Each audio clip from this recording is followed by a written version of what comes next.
In a world where our economic lifelines and natural beauty are at risk, plastic pollution is a silent threat to our OECS islands. It is more than an environmental issue. It is an economic crisis hitting tourism, our economic backbone, and impacting every aspect of our livelihood. Our pristine beaches and vibrant seas, essential for tourism, are marred by plastics. This not only diminishes the beauty of our landscapes, but leads to lower land values, increased health costs, and a decline in tourism. The ripple effects across agriculture and fisheries erode our economic foundation. Pollution transcends boundaries, making this a shared problem requiring a unified solution. It is a call to arms for member states, the private sector, and every citizen. Together, we can address this menace through collaboration and innovation. The Recycle OECS project is our collective response. It is an ambitious initiative to design a regional strategy for plastic waste management, showcasing the power of our united efforts. As we stand at this crossroad, the path we choose today will define our tomorrow. Let's opt for a future where our children can revel in the beauty of our lands, unmarred by pollution. Envision a future where our economies flourish, driven by the engines of sustainable practices. This is our moment to act, to unite, and to inspire change. Together, let's sculpt a legacy of environmental stewardship and economic resilience for generations to come.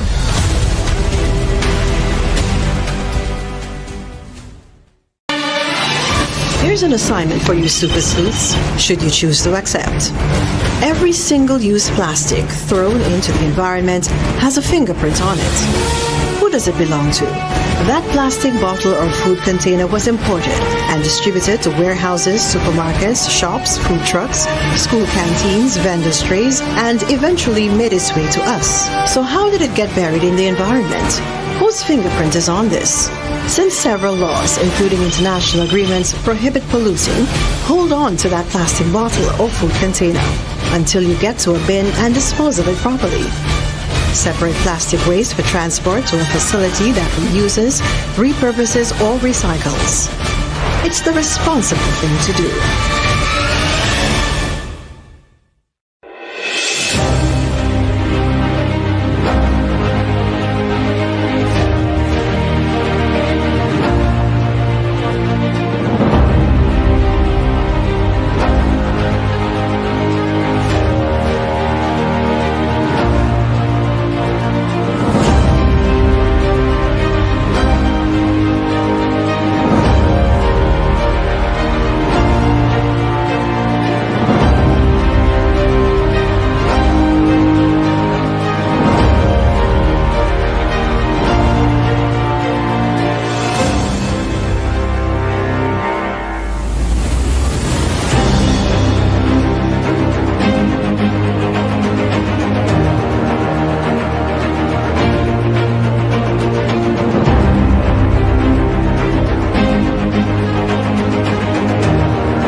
Dominica is living up to its reputation as the Nature Isle and its goal to be a resilient country. We are establishing a recycling culture, ridding our landfill of plastic waste. Under the Recycle OECS pilot project, residents and business owners are being encouraged to see the potential in plastic. Every day, plastic bottles can be sorted and prepared for collection and recycling. Plastic is not waste. There is opportunity in plastic recycling.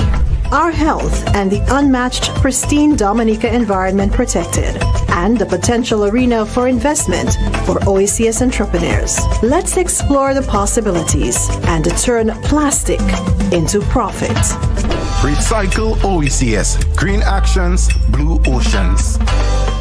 Hello, OECS. Grenada is on a track to become a Caribbean trendsetter for waste management and recycling.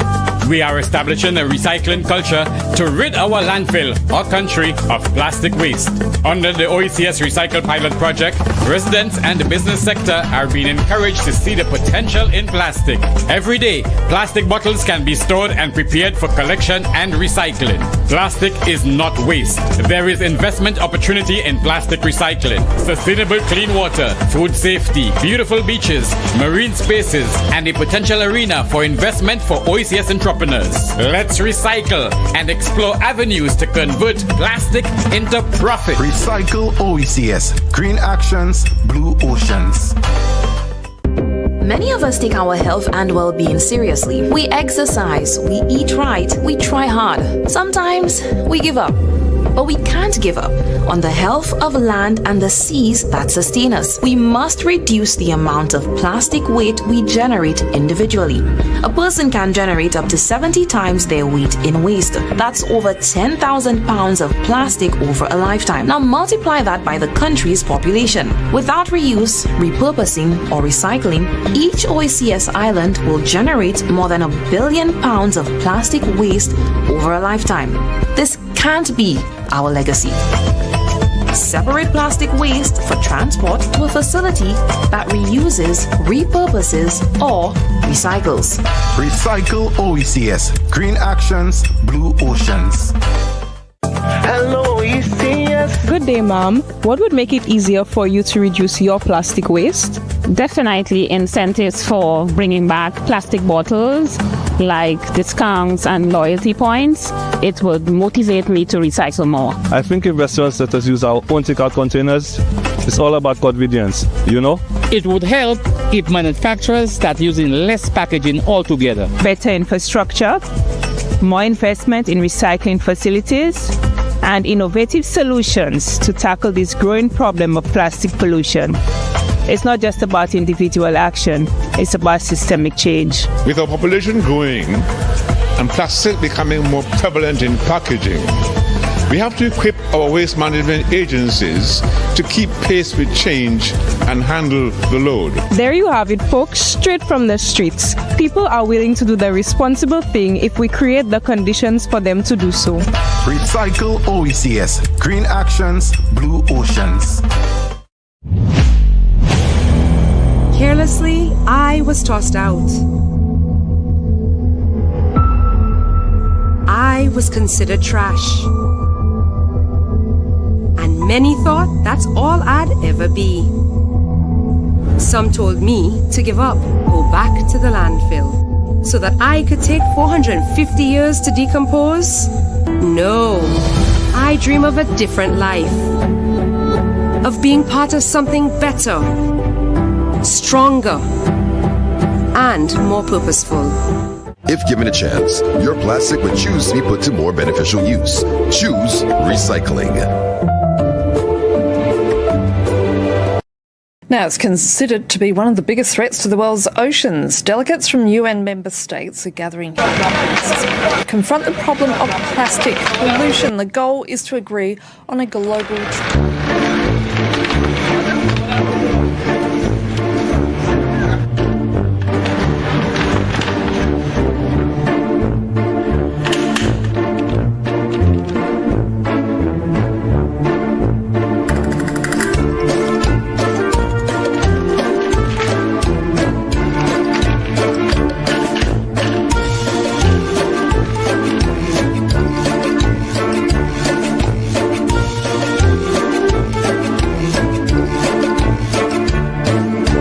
If given a chance, your plastic would choose to be put to more beneficial use. Choose recycling.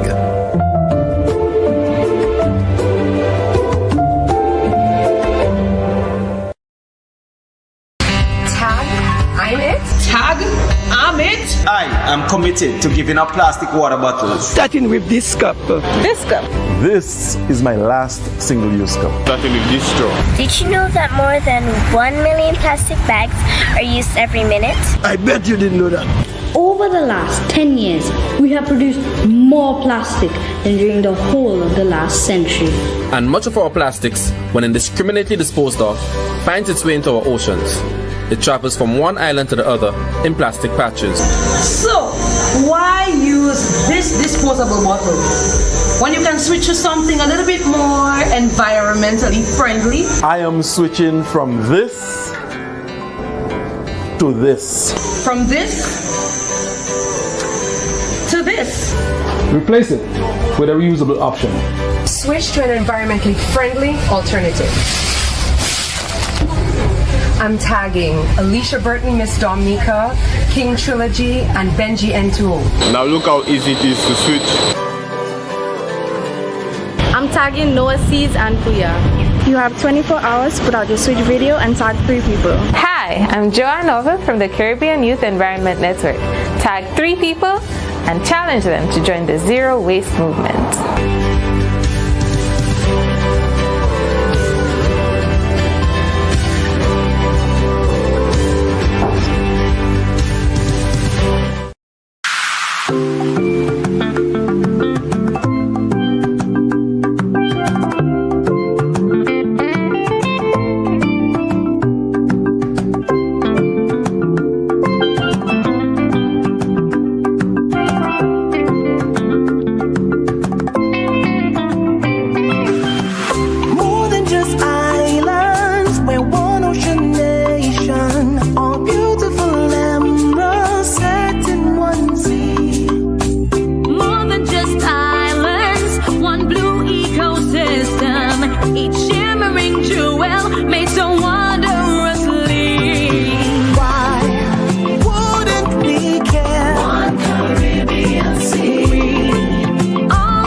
That chokes on our waste, someone's livelihood dies too. Some say, please stop marine pollution.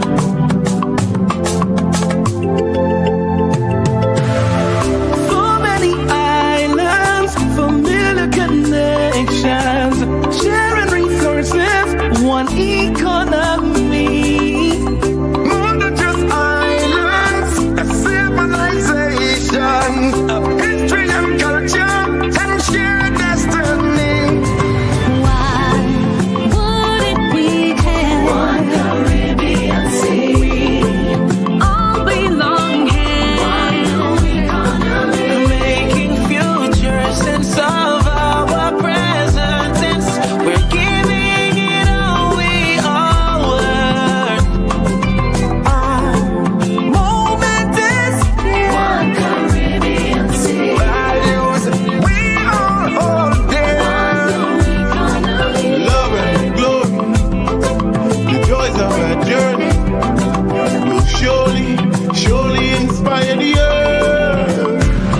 This is Skinny Fabulous. Check this for a second. When your plastics, engine oil, factory waste, and fertilizer runoff end up in the sea, that's a real bad vibe. Trust me. Gotta cut it out. We all have to stop that. And that's the memo right there.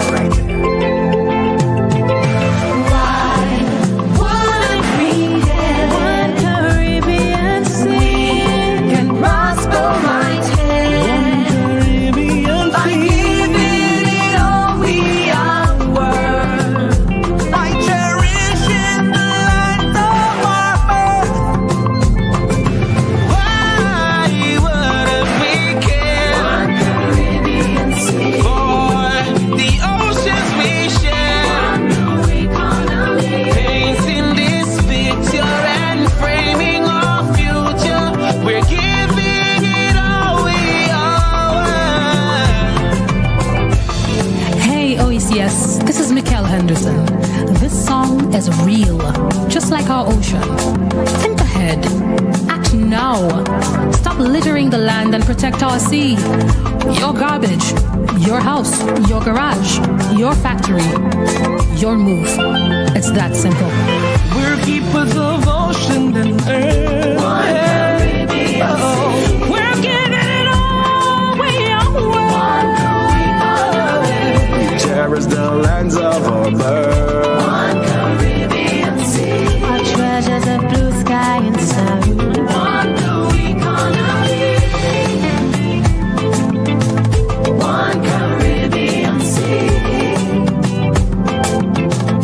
One blue economy. One Caribbean sea. Our treasures of blue sky and sun. One Caribbean sea.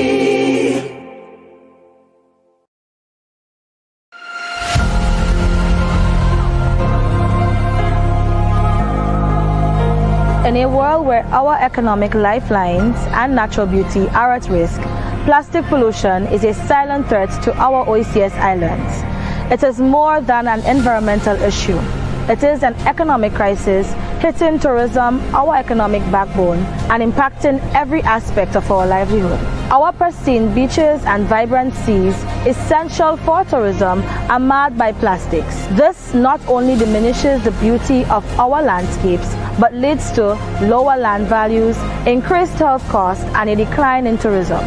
The ripple effects across agriculture and fisheries erode our economic foundation.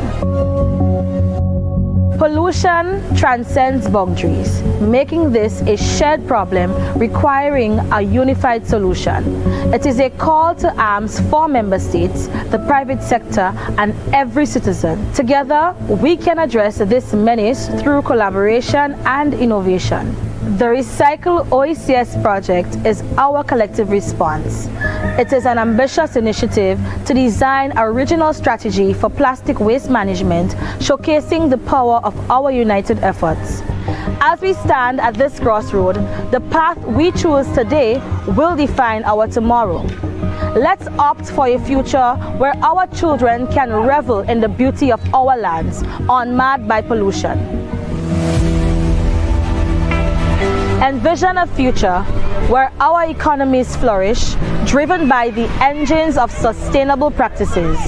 This is our moment to act, to unite, and to inspire change. Together, let's sculpt a legacy of environmental stewardship and economic resilience for generations to come.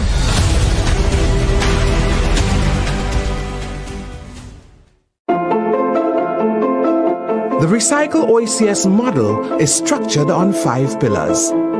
Pillar 2, the economical pillar. This plastic bottle is not just something to be tossed away, but something that can be repurposed and converted into a revenue-generating business. It's an opportunity for first of all, private sector to consider, their business model. Do I have to use plastic? If we engage private sector collectively, along with government, along with other partners, then we can get a more holistic solution, a sustainable environment, a sustainable space, so we can continue to have business.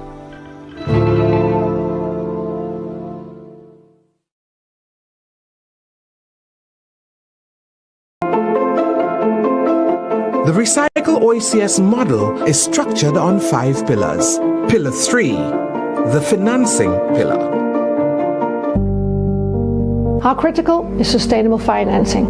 In most Caribbean countries, the waste management sector is paid for from the national budget. We need infrastructure like waste bins, trucks, sanitary landfills, composting and recycling plants. Without sustainable financing and financial instruments, this is not possible. Every waste generator, citizen or user, importer, has to pay for the collection and final disposal or treatment of its waste. We have to make citizens aware of the fact that if they generate waste, that they have to pay for collection and final disposal. And secondly, include producers and importers in the financing for the waste that they generate.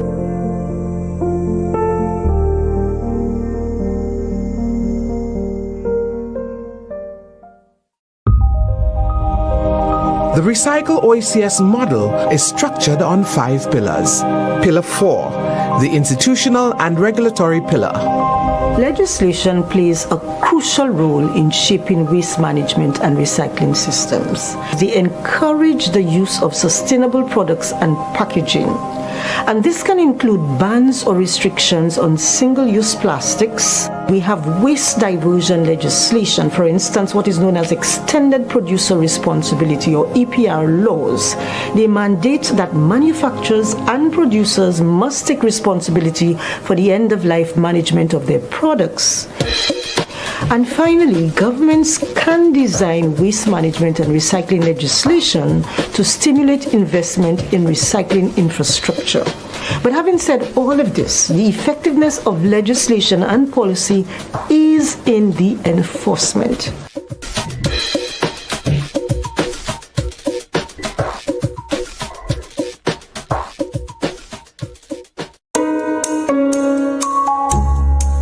The Recycle OECS model is structured on 5 pillars. Pillar 1, the technical pillar. Landfill space is a finite resource. As with us in terms of landfilling, we estimate optimistically about 3 years left with our landfill. We're all faced regionally with the same problem, economies of scale. How do you make plastic a resource and get into a circular economy system with that? We opted not just for baling, but for a pelletizing plant. For pelletizing, that becomes the raw material for plastic manufacturing. For the residual materials, such as the HDPE or other types of plastics, we can then redirect to various projects, such as the no to single use project, to include in block making and so on. With the twinning with ourselves and Dominica, that would make Dominica, for example, a source of the raw material, aggregate material coming to us, which we then process up to the pellet stage.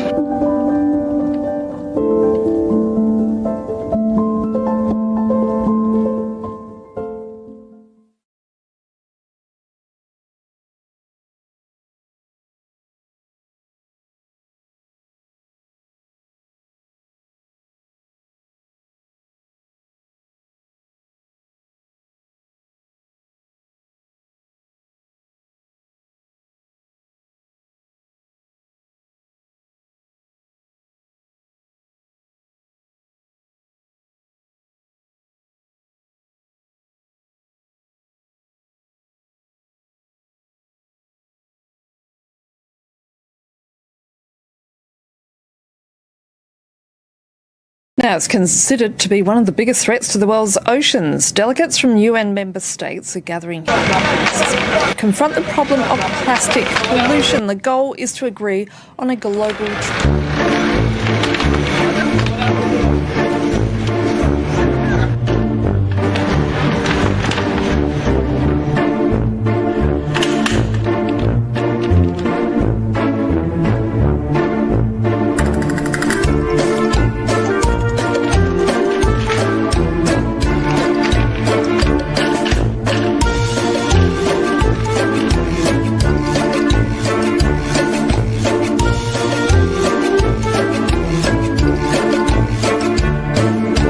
If given a chance, your plastic would choose to be put to more beneficial use. Choose recycling.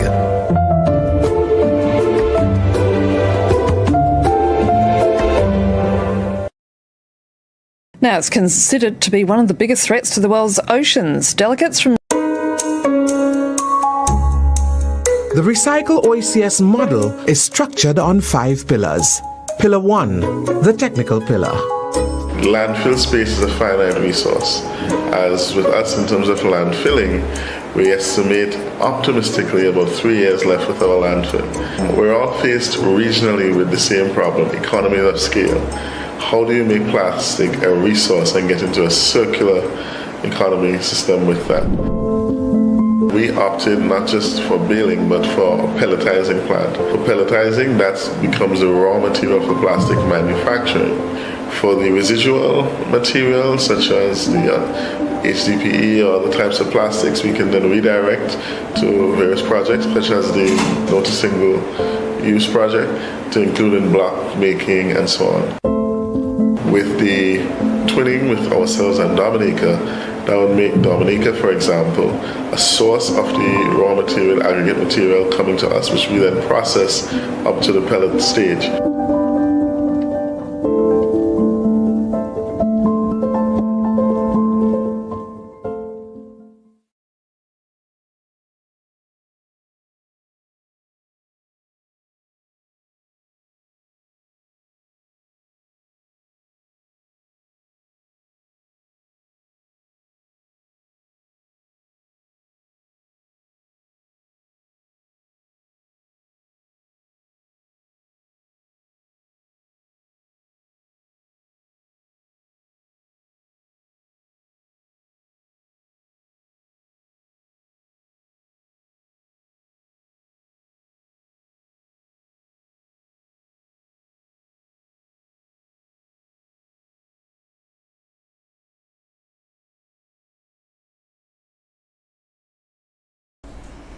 Good afternoon to everyone, and good afternoon to our online viewers, and welcome to the finals of the Recycle OECS Windward Islands Inter-College Debates.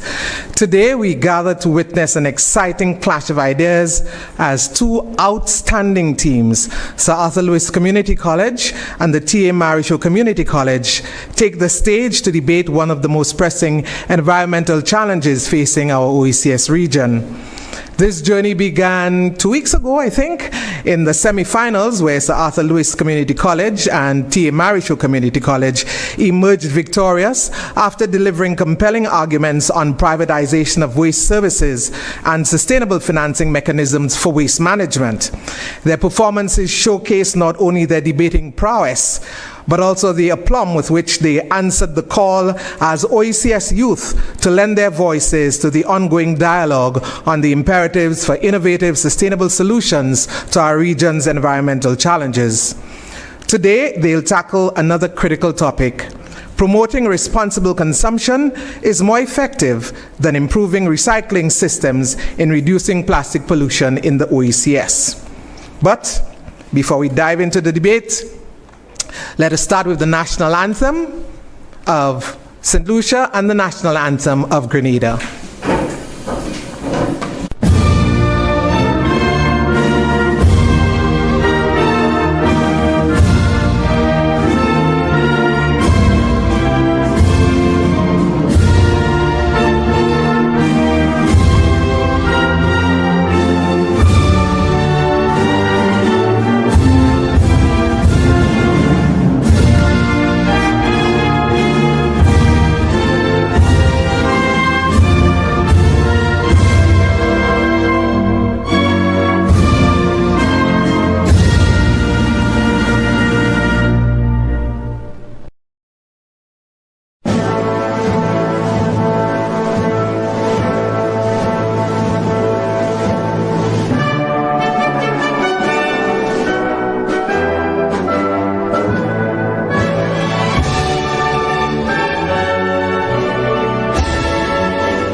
Thank you. And this is, let me ask you to remain standing.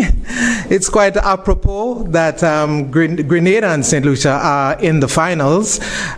St. Lucia is currently in the throes of independence celebrations, and at semifinals, Grenada was celebrating their independence. So we have much to be thankful for as independent nations of the OECS. And I'd now like to invite Ms. Adia Bailey of the T.A. Marichaud Community College to open in prayer for us this afternoon.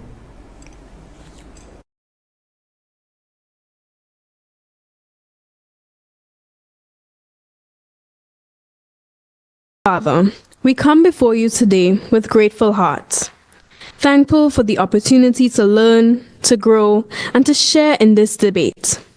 We know that knowledge is a gift from you, and we ask you to guide us in using it wisely.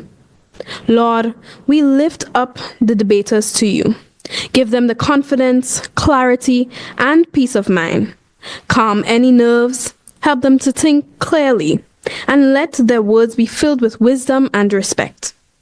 May they speak with courage, but also with kindness, knowing that true strength is found in understanding as much as in proving a point. We also ask that you bless the judges with fairness, the moderators with patience, and the audience with open minds. Let this debate be more than just a competition. Let it be an opportunity for growth, for learning, and for building stronger connections among our islands. Thank you for bringing us all together, and may everything we do today be done with integrity and respect. In Jesus' name we pray. Amen. Amen. Thank you very much, Ms. Bailey. And let's have our seats. It's a very exciting moment for us at the Recycle OECS project at the OECS Commission. The head of the Division of Environmental Sustainability at the OECS Commission is Mr. Chamberlain Emmanuel, a man who carries quite a weighty portfolio at the OECS Commission. I'm very pleased to ask him to come to join us to deliver opening remarks this afternoon. Mr. Emmanuel.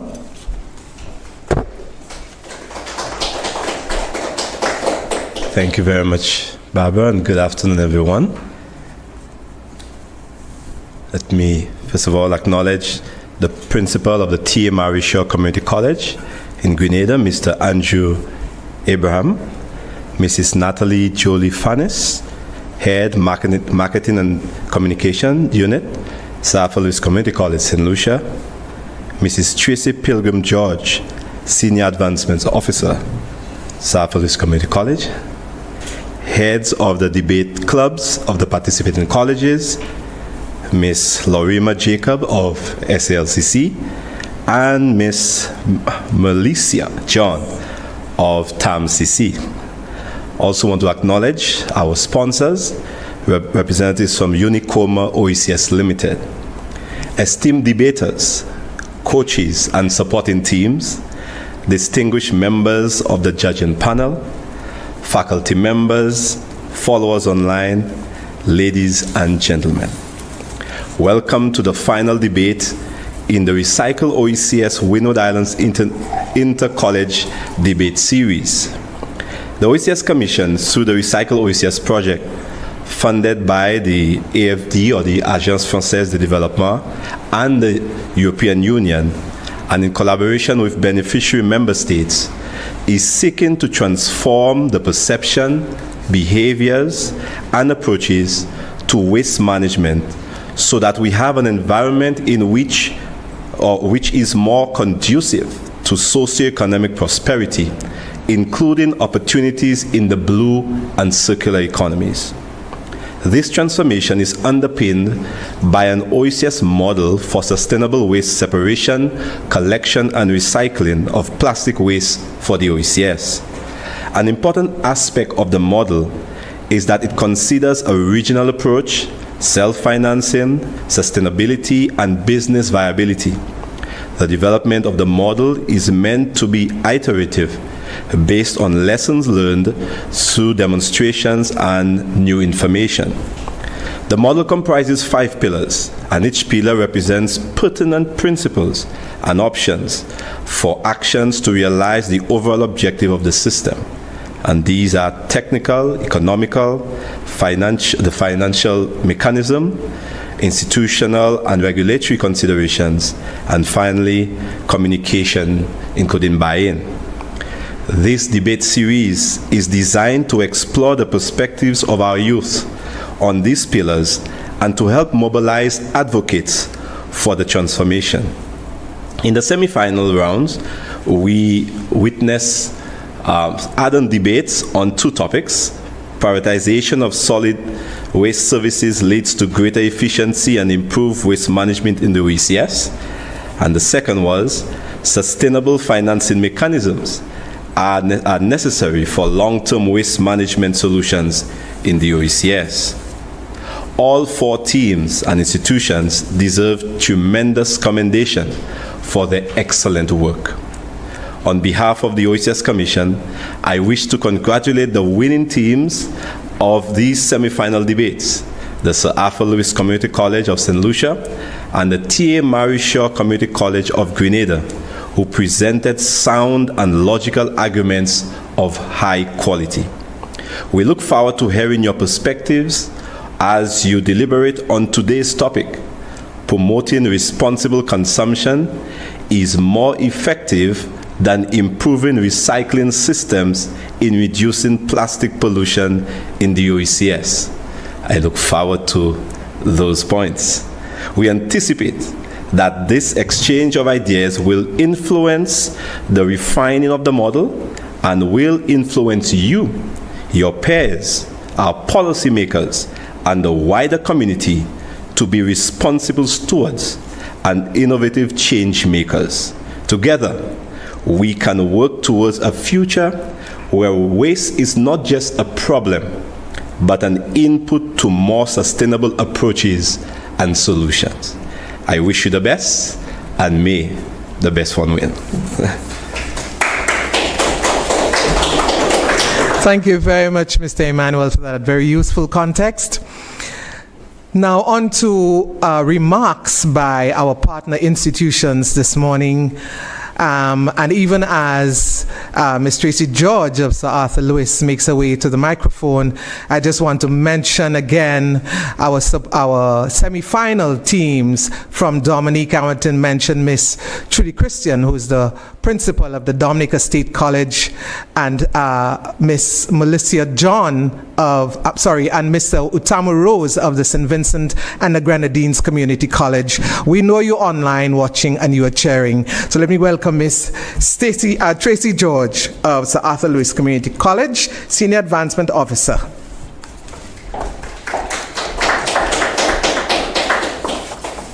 Good afternoon, everyone. And please let me thank Mr. Emmanuel for establishing the protocol earlier on. Welcome to this highly anticipated Recycle OECS Windward Islands Inter-College Debate Finals. Today we witness the culmination of weeks of preparation, rigorous research, and passionate discourse as Sir Arthur Lewis Community College, SALCC, and T.A. Mary Shaw Community College, TAMCC, go head-to-head in this final showdown. This debate is more than just a competition. It is a testament to the power of critical thinking, bold ideas, and meaningful dialogue, values championed by our very own Nobel laureates here in St. Lucia, Sir Arthur Lewis and Sir Derek Walcott. As we tackle the pressing issues of plastic pollution and sustainable waste management within the green and blue economy, we are reminded that the future of our region depends on innovative solutions and collaborative actions. A special thank you to UNICOMA and, of course, to the OECS for making this initiative possible. Your support has fostered a space where young minds can engage in transformative discussions that shape our future.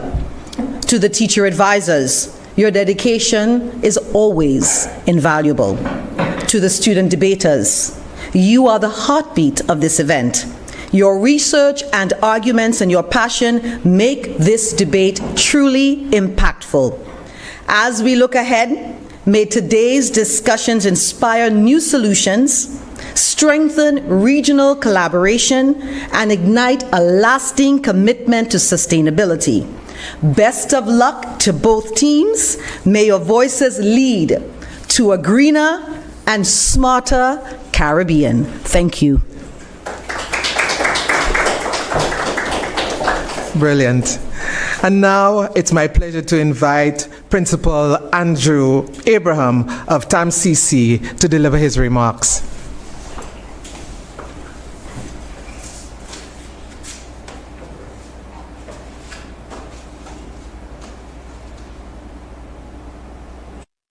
A pleasant good afternoon to everyone, and I stand on the protocol that already established.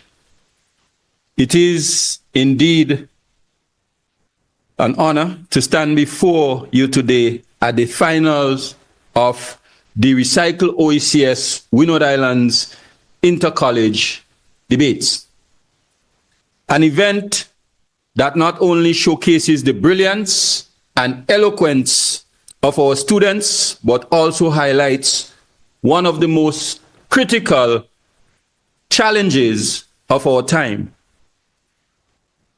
responsible consumption, and of course, recycling and the reduction of waste. Plastic pollution is more than an environmental issue, it's a global crisis. Every year, millions of tons of plastic waste find their way into our oceans, rivers, landscapes, threatening marine life, contaminating our food sources, and contributing to climate change. As small island nations, we in the OECS are particularly vulnerable, but vulnerability does not mean helplessness. It means we must be at the forefront of change, championing solutions that protects our environment and secures a sustainable future for generations to come. Today's debate is a testament to the power of youth-led advocacy. It demonstrates that change starts with knowledge, dialogue, and action. Each argument to be presented here today will not only shape the competition, but also inspire real-world change in how we consume and manage waste. As the students engage in this critical conversation, let us remember the words of Mahatma Gandhi, who said, "Be the change that you wish to see in the world." End of quote. The change we need begins with us, our choices, our habits, and our commitment to responsible consumption. Every reusable bag, every recycled bottle, and every sustainable decision brings us one step closer to a healthier OECS. To our debaters, congratulations on making it to this stage. You have already proven that you are thinkers, leaders, and change makers. Let your voices be bold, your arguments be sharp, and your passion for sustainability shine through. May the best team win, and may we all live today more inspired to take action. I thank you.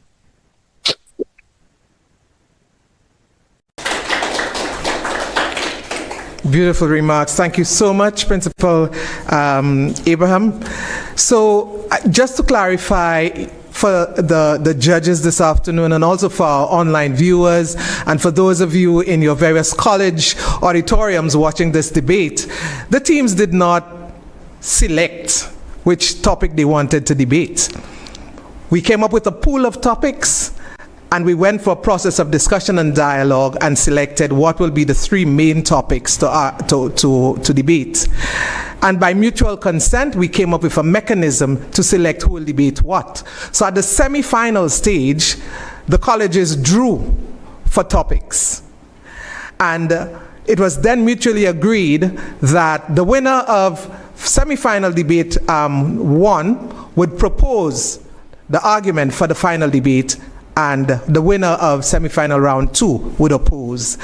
I need to say here as well that each debating team is not just 2 debaters. Each team comprises of 4 team members.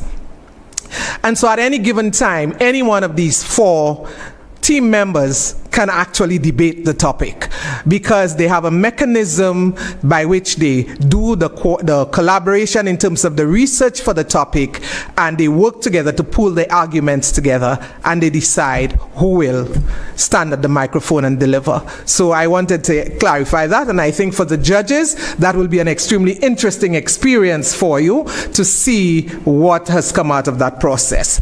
And speaking of the judges, we are joined by a very solid team here this afternoon, and I will introduce them in that order. So judge number 1 is Mr. Juan Bailey. He's a seasoned professional with over 25 years of experience across the ICT, tertiary education, and FMCG sectors in the Caribbean. And FMCG refers to fast-moving consumer goods. Yes? He's currently the Chief Executive Officer of Peter & Company in St. Lucia. He previously led Independence Agencies Limited as CEO and served as Regional Sales Director at Cable and Wireless Communication, driving B2B sales strategies across multiple islands. Mr. Bailey also managed IT initiatives for the Caribbean Knowledge and Learning Network and consulted on IT projects in tax administration and public financial management.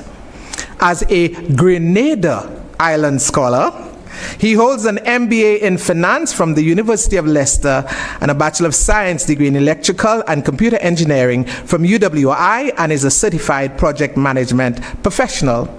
But he's Grenadian. But you know, his daughter is also has studied at Sir Arthur Lewis Community College and is a graduate of Sir Arthur Lewis in St. Lucia. Judge number 2. We have appointed him Chief Judge. Mr. Brent Theophil is Dominican by birth. He serves as the National Technical Specialist for the Inter-American Institute for Cooperation on Agriculture, ICA, in St. Lucia. He holds an MPhil in Agricultural Economics and a Bachelor of Science degree in Agribusiness Management from the University of the West Indies, St. Augustine. His areas of specialization are fisheries economics, agricultural economics, agricultural and rural development policy, entrepreneurship and agribusiness development, especially with women and youth, agriculture innovation, entrepreneurship and food nutrition security. His work involves providing technical support and expertise to enhance agricultural development and sustainability within the region. Judge number 3 is Miss Colette McDermott. She's of Jamaican origin, yes? No? Guyanese origin. There we go. So what we have is really the embodiment of regional integration on our judging panel. Colette McDermott is a sustainable tourism professional and marketing specialist at Ryder Levitt Bucknell, RLB, where she also serves on the North American Sustainability Leadership Team. With a master's degree in environment policy and development from the University of Sussex, Colette brings a wealth of expertise in sustainable practices and environmental advocacy. She's the vice chair of the St. Lucia National Trust, demonstrating her commitment to heritage conservation and community development. Colette's academic background also includes a BA honors in geography with African and Asian studies, further enriching her global perspective on sustainability and policy. And our judge number, where am I now? Judge number 4 is Mrs. Delamine Andrew Williams. She's a senior technical specialist within the OECS Environmental and Sustainability Division. Mrs. Andrew Williams, I will say, is born Dominican, but I think she identifies as Antiguan. She's a citizen of Antigua and Barbuda with a strong academic background and over 10 years of professional work experience in sustainable development, project management, disaster risk management, and multilateral environmental negotiations. She's a university graduate of Oxford Brookes University and University of Exeter, England, where she completed degrees in town and country planning and climate change risk management, respectively. And our judge number 5 is St. Lucian. Ms. Joanne Norville is a Science and Technology Officer within the Department of Sustainable Development, where she works on promoting science and technology, particularly with respect to environmental sustainability and development. Her work in the department also extends to supporting the program areas related to marine litter, plastic pollution, and sustainable consumption and production. Ms. Norville also has a passion for youth development, having served as a secondary school teacher and a former national coordinator for the St. Lucia chapter of the Caribbean Youth Environment Network. As a lifelong conservationist, scientist, and teacher, she utilizes her degree in environmental management to continuously advocate for enhancing youth development and sustainable development in St. Lucia through education, awareness raising, and supporting strategic partnerships. So there you have it, ladies and gentlemen. Those of you in the room and those of you in your college auditoriums, feel free to applaud this stellar panel of judges that we have. Now, my work here is very brief. It's just to open today's ceremony. I now will be handing over to the moderator of the debate, Mr. Cameron Gustave. Mr. Cameron Gustave is a young man of many passions. Cameron is a certified junior Toastmaster and has served as president of the Public Speaking and Debate Society at both his secondary and pre-college schools, a professional MC, a tour guide, and a crew member at Sea Spray Cruises. That's important because that's, love for the environment and sustainable livelihoods from the environment. Cameron's passion for public speaking and debate shines through in everything he does. This September, he'll continue using his voice to inspire others as he begins his studies in medicine at the University of the West Indies St. Augustine campus in Trinidad. Cameron has the task of introducing the members of the debating teams and to facilitate the debate. And Cameron himself is a former debater, yes? Yes. And a graduate of Sir Arthur Lewis Community Colleges. I give you Mr. Cameron Gustave.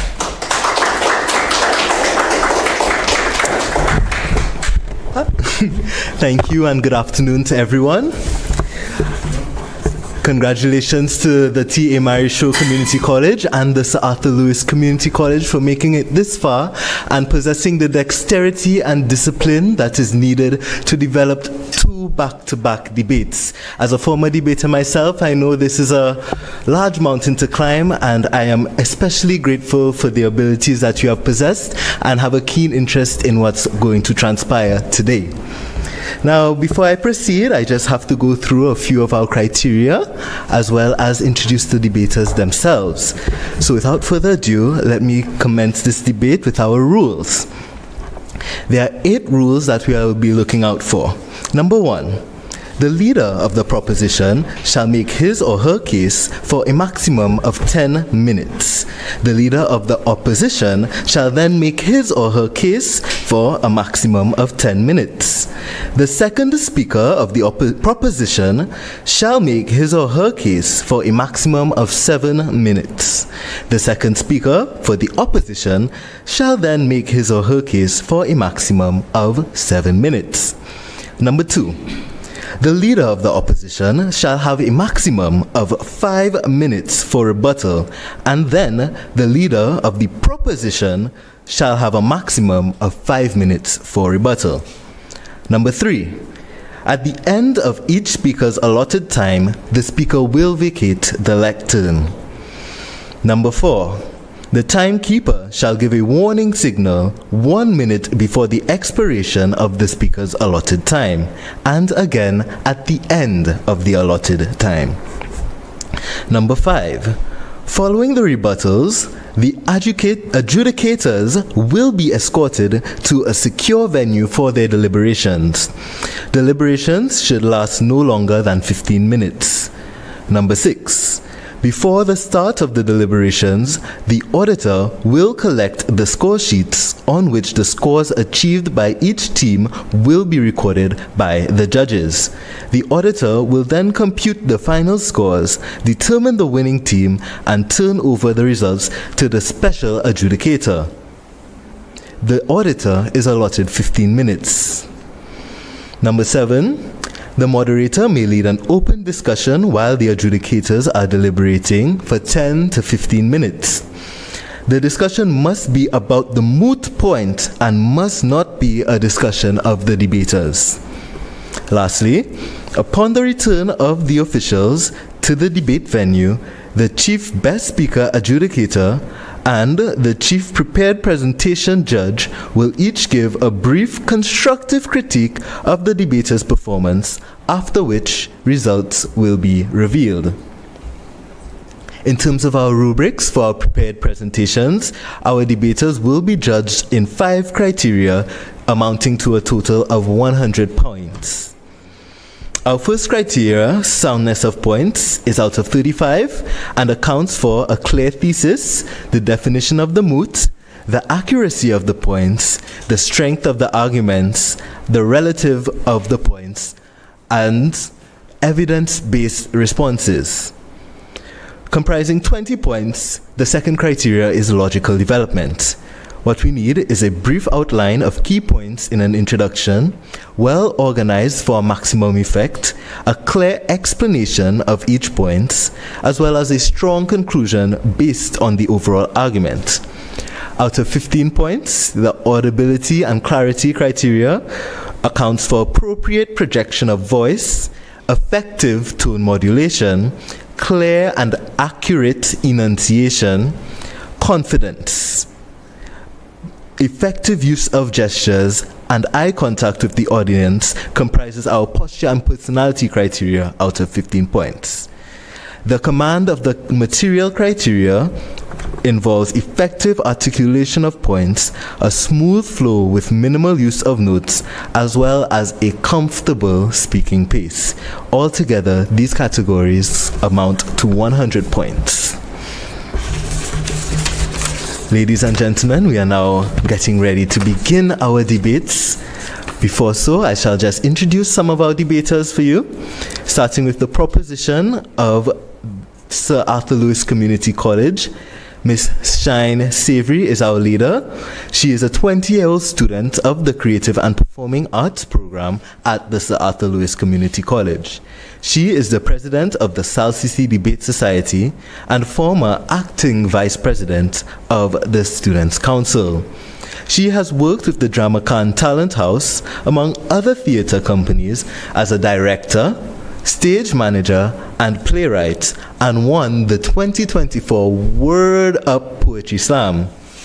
Shine combines her artistic passion with public speaking and advocacy in her past positions of youth parliamentarian and United States Youth Ambassador. She loves babysitting and taking long walks. The seconder for the Sir Arthur Lewis Community College proposition team will be Ms. Shade Gustave.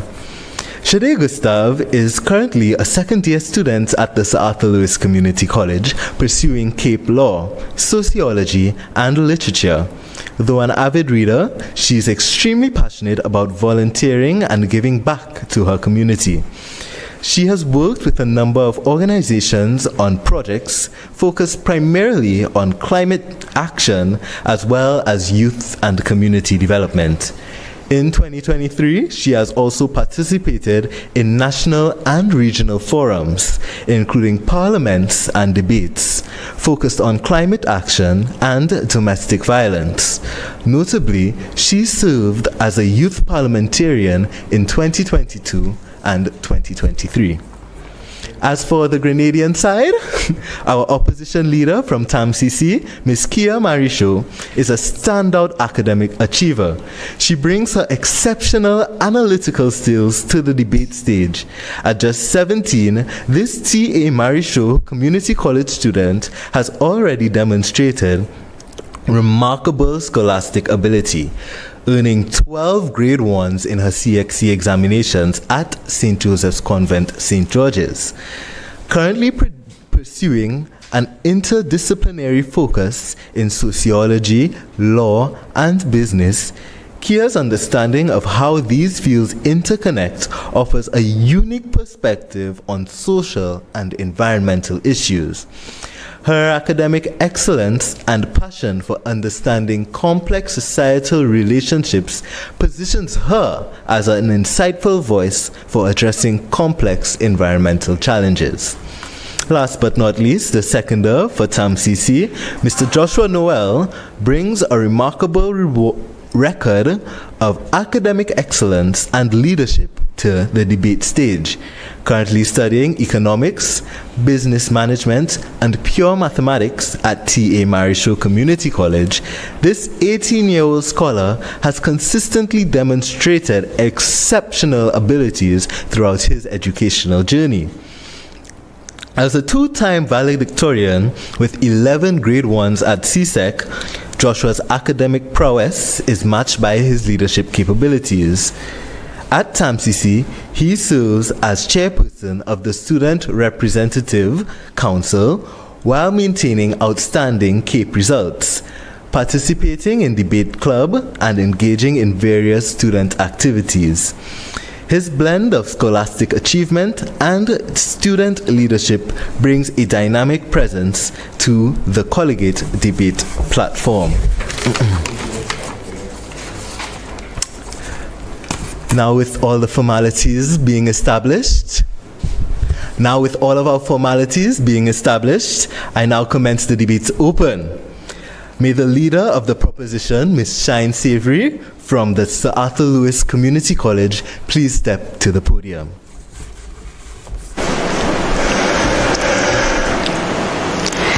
As I was getting ready to leave the house this morning, I looked at the metal reusable bottle that OECS Recycle had graciously given us at the last semi-final debate. And I asked myself, if recycling is truly the best way forward, wouldn't they have given us a branded plastic bottle?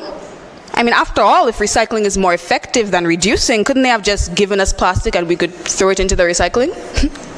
Moderator, audience, judges, good afternoon. The proposition is happy to be on the side of facts. Promoting responsible consumption is more effective than improving recycling systems in reducing plastic pollution in the OECS. Now, without further ado, let's define our terms. According to Oxford, recycling is the conversion of waste into reusable material. To promote is to further the progress of something, to support or actively encourage. This proposition takes promotion to entail encouraging businesses and individuals to make ecological choices and, more importantly, for a government to necessitate change through legislation. Effective means successful in producing a desired or intended result, but what is the intended result? Well, according to the World Bank in 2023, plastics represented 12% of our region's solid waste, but 80% of the litter found in the Caribbean Sea. And as more than just islands who share one Caribbean Sea, as the song has gotten stuck in our heads by now, a primary intended result of reduced pollution is keeping plastic out of our marine environment. The 12th UN Sustainable Development Goal, responsible consumption and production, aims to, quote, substantially reduce waste generation through prevention, reduction, and recycling. The UN Environment Programme outlines that we must, quote, minimize the use of natural resources and the pollutants over the life cycle of the product. And though both consumption and post-consumer stages of a product are important for sustainability, this proposition supports the statement that encouraging and regulating the use of resources in a way that minimizes minimizes waste, is both a precursor and is more effective than the potential of recycling systems in keeping plastic out of the OECS environment. Our team will be laying down this issue in two parts. Our seconder will prove the effectiveness of responsible consumption, but now I will demonstrate why recycling is not the most effective solution to plastic pollution. First, I will break down the life cycle of plastic to illustrate why end-of-life measures are insufficient to curbing pollution. Then we will look at how the diseconomies of scale in the OECS make recycling unsustainable as a long-term solution. And finally, we will analyze how an unfair burden is placed on developing countries to recycle rather than on the producers of plastic. Now, moderator, audience, imagine that you have an unwanted guest in your home who's long extended their stay. Despite your polite suggestions to vacate the premises, they continue to pose a nuisance. Now, imagine instead telling this interloper that now they're a member of your household and that you and your family will simply walk around their presence while they wreak havoc in the house that you pay rent on. And that unwanted guest is plastic. As innocuous as it appears, plastic comes from oil refining, one of the most environmentally destructive industries on the planet. And according to the UN, the use of oil in transport and electricity is dropping significantly, but oil is kept afloat by demand for plastic. Even before it reaches the consumer or any landfill or recycling plant or any fish's stomach, it has already dealt damage to our environment. So why do we tolerate it like we do? The UN Environment Programme defines upstream activities as those involved in raw material extraction, which we, as the OECS, do not play a major part in. Midstream is manufacture, distribution, and use, and downstream is end-of-life plastic management, like segregation, disposal, and recycling. I quote, "If we want to address the root cause of plastic pollution, we must address all stages of the life cycle and reduce pollution at each stage. Stopping the problem as close to the source as we can get, how we procure and distribute our plastic products, is the OECS's most effective solution." And I'm not a fortune teller, but I can hazard a guess that the opposition will bring up the word circular economy. I don't know. But according to the Ellen MacArthur Foundation, it is, quote, "a system where materials never become waste, products are kept in circulation through maintenance, reuse, and recycling." Now, of course, never becomes waste is idealistic. Like, we can accept that some plastic is necessary, and we can't recycle all of it. But according to Recycle OECS's 2023 study, between Grenada and Dominica, on average, 50% of plastic waste was in film form, a form that plastic facilities cannot recycle. Even if every OECS resident diligently placed all their plastic into the appropriate bins, half, in theory, cannot be recycled. And in plastic, less than 9% of plastic in the world is recycled. According to the UNDP, most plastics are only recycled once or twice before being disposed of or incinerated, and much of today's recycling postpones final disposal. It does not prevent it. That doesn't sound very circular. The best way to prevent single-use, non-recyclable waste from being a problem is to limit how much of it will be destined for the landfill by reducing our use of it. Now, to my second point. According to OPDERA, 1/3 of fish caught for human consumption contains plastic. Yummy! To argue that marine pollution isn't big enough of a problem in our region would be insensitive. But what we must consider is whether the scale of plastic pollution is enough to sustain recycling infrastructure. Oxford defines economies of scale as a proportionate saving in costs gained by an increased level in production. In other words, bigger entities spend less per unit and thus save money with growth. However, because of the OECS's small size, both in population and spending power, we face a greater challenge in sustaining recycling facilities than larger countries do. A regional or national scale facility requires substantial investment. And we have been fortunate enough to receive funding from the government of France, both for Replast and Recycle OECS. But both of these were 2-year initiatives. Permanent facilities are a bigger challenge. In August 2019, France Santé reported that Martinican recycling firm Sidrep, started in 2014, planned to accept plastic waste from St. Lucia. Martinique has the second largest population in the OECS, and yet pulling plastic from their neighboring territories was not merely an act of goodwill, but a necessity to sustain their plants. Among the entire French Antilles, Sidrep needed 4,000 tons of bottles per year to turn a profit. they hardly managed 1,000 tons. And in that same year, the plant closed down. Now, I am sure that the opposition would never suggest that we consume more plastics to fill a quota for a recycling facility. We cannot keep waiting for short-term funding to crop up. The OECS must have a permanent, continuous solution to plastic pollution. Now, finally, moderator, recycling is not in the best economic interest of the OECS, nor numerous other developing countries. The countries who extract the almighty oil, who made $6.7 trillion in 2023, are making the biggest bank off of our degradation. The Institute for Energy Economics and Financial Analysis showed that generally, virgin plastics are substantially cheaper than recycled plastics, and where prices are more or less the same, virgin plastic is still preferable due to its higher quality. Currently, manufacturing is only 3% of the OECS's GDP, according to the World Bank.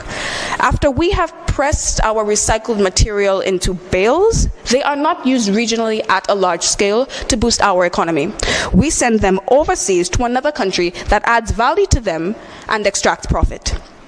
As I mentioned before, we do not have the scale of recycled plastic needed to have economies of scale, and freight shipment of bales, even to Honduras, which is not too far away, can still outweigh the value of the cargo it is carrying. In one country, according to the aforementioned source, recycled plastics were cheaper than virgin plastics. China, the manufacturing mecca of the world. But in 2018, after being the world's largest importer of recyclable waste, China restricted its import, and the primary reason, according to CPA Australia, was a plastic contamination level of above 0.05%. And this isn't just food debris. It includes the shrink wrap on a Gatorade bottle and the mixed types of plastics that can enter a facility. It isn't merely the result of carelessness, but is testament to how technical and labor-intensive recycling is. And yet, we are not able to financially sustain it, and far less return a profit. The 2019 PBS Frontline documentary Plastic War showed the mountains of plastic piling up in Asia, where Americans were led to believe that the waste would be recycled. Instead, a small fraction of this plastic was actually used, and the rest was dumped near people's homes or incinerated.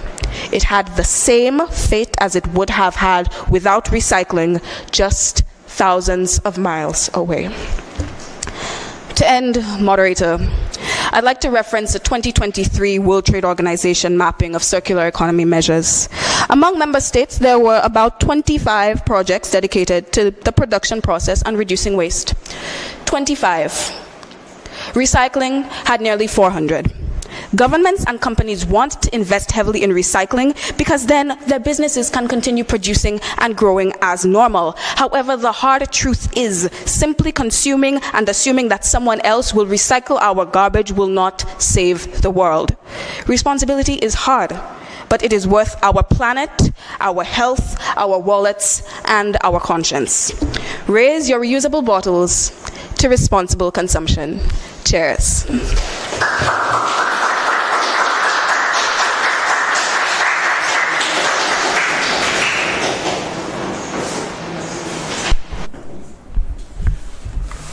With 14 seconds left on the clock, that was the proposition leader, Ms. Shine Savory of the Sir Arthur Lewis Community College. Now, in these little interims where our judges are deliberating and tallying up, I will be talking you through some things about the topic that aren't specifically relevant to the debate, but provide insight and context for those watching along at home who may not be every day hearing about plastic pollution in the OECS. See, according to the Prevent Waste Alliance report, plastic waste is an increasingly defining feature of life in our small island communities. Research has demonstrated the enormous burden placed on these communities by plastic pollution.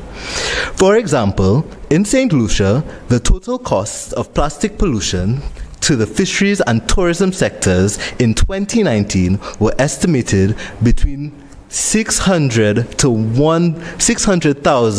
$1.3 million US. This is not including the ongoing impact of blue natural capital assets and marine biodiversity. small island communities are often a net importer of products rather than a manufacturer or exporter, and the consumption of these imported products within all island settings prevents challenges for collection and management of this imported material as it becomes waste. The large volumes of plastic litter washing up on even the remotest shores is well documented and creates a disproportionate amount of plastic pollution, given the size of our small island communities. It is estimated that most of the plastic pollution that originates in our small island developing states is seabound. Additionally, some plastic originates offshore from other communities and is transported to the SICs through ocean currents. This burden, through its impact on key economic sectors such as tourism and fishing, has implications for all aspects of life, from our livelihood generation to population health as well as biodiversity. As with climate change, SICs are on the front line of plastic pollution. Our geography, demography, and economics pose significant challenges for SICs to effectively manage plastic waste. These geographies are separated from regional and global markets. They are often ocean-rich with large maritime dominions, but land-poor. The tyranny of distance dramatically increases the cost of accessing conventional markets. Meanwhile, limited site availability combined with the proximity of water bodies disincentivizes land-based solutions. Populations tend to be small and dispersed, ruling out solutions that rely on economies of scale. Most technical know-how needs to be externally sourced or at a comparatively high cost. I see that our judges have finished tallying, so let us move forward.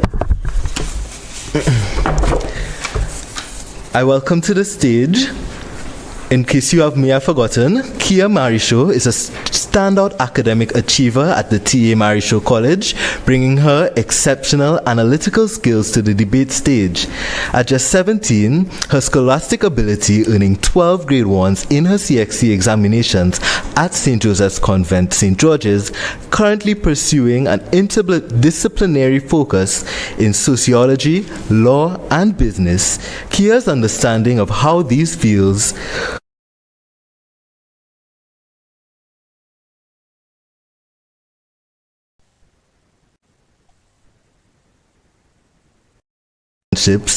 positions her as an insightful voice for addressing complex environmental challenges. She's the leader of the opposition for the TAMCC, and I now invite her to grace the stage. Insanity is doing the same thing over and over and expecting different results. Albert Einstein. I stand here today with great tenacity, resolute and unyielding in our sense of the moot. My team will not become flummoxed by my aspirants' efforts to mislead you with decadent and unscrupulous persuasion. We have found the proponents' arguments both ill-considered and lacking vision for the OECS. We reject all the definitions postulated by the proposition, and we will present our own. Promoting responsible consumption is more effective than improving recycling systems and reducing plastic pollution in the OECS. We strongly disagree with the moots and have concluded that this statement cannot be any further from the truth. As the first speaker, I will meticulously define the key terms of the moot while presenting a contextual interpretation. I will elaborate on two salient points: the reality of consumption and the limitations of responsible consumption in the OECS. My second speaker will elucidate on the effectiveness of improving recycling systems, examine the necessity of collaboration between promoting responsible consumption while simultaneously improving recycling systems to reduce plastic pollution in the OECS, and then finally consolidate our arguments.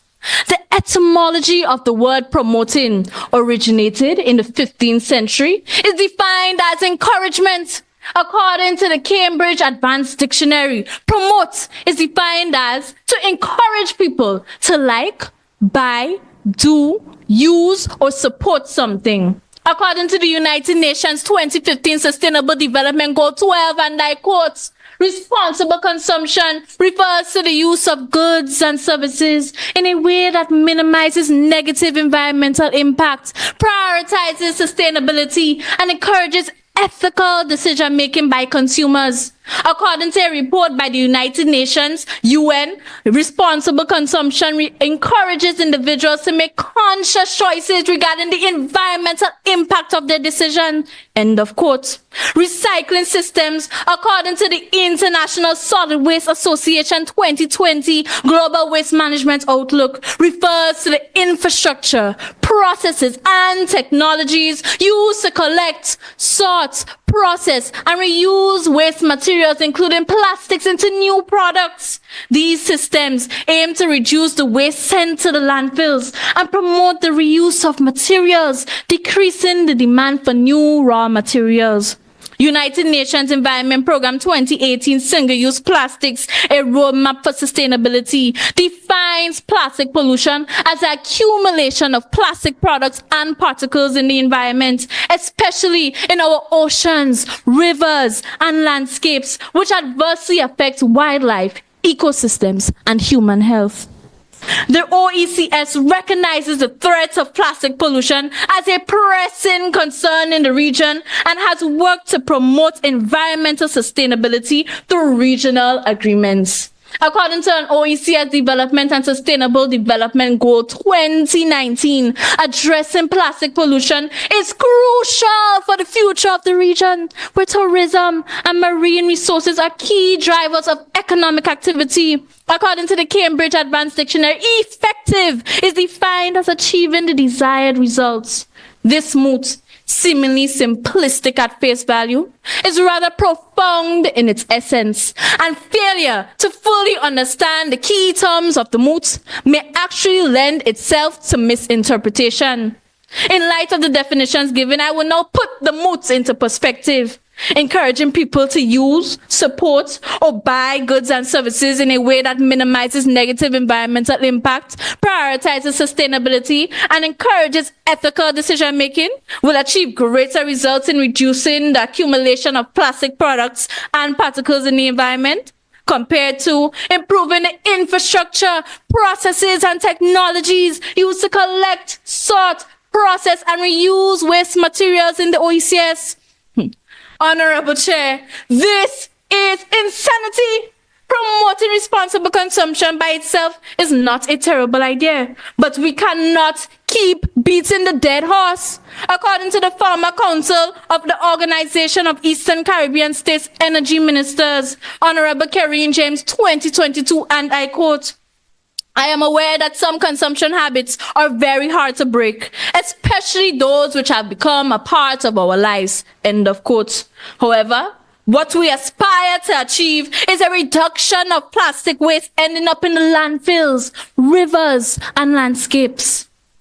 Honorable Chair, according to the OECS media release in January 2022, the OECS continues to tackle plastic pollution in the Caribbean. Plastic pollution is a major problem in the Eastern Caribbean, and tackling plastic pollution is critical for environmental sustainability, human health, and the economic viability of major sectors.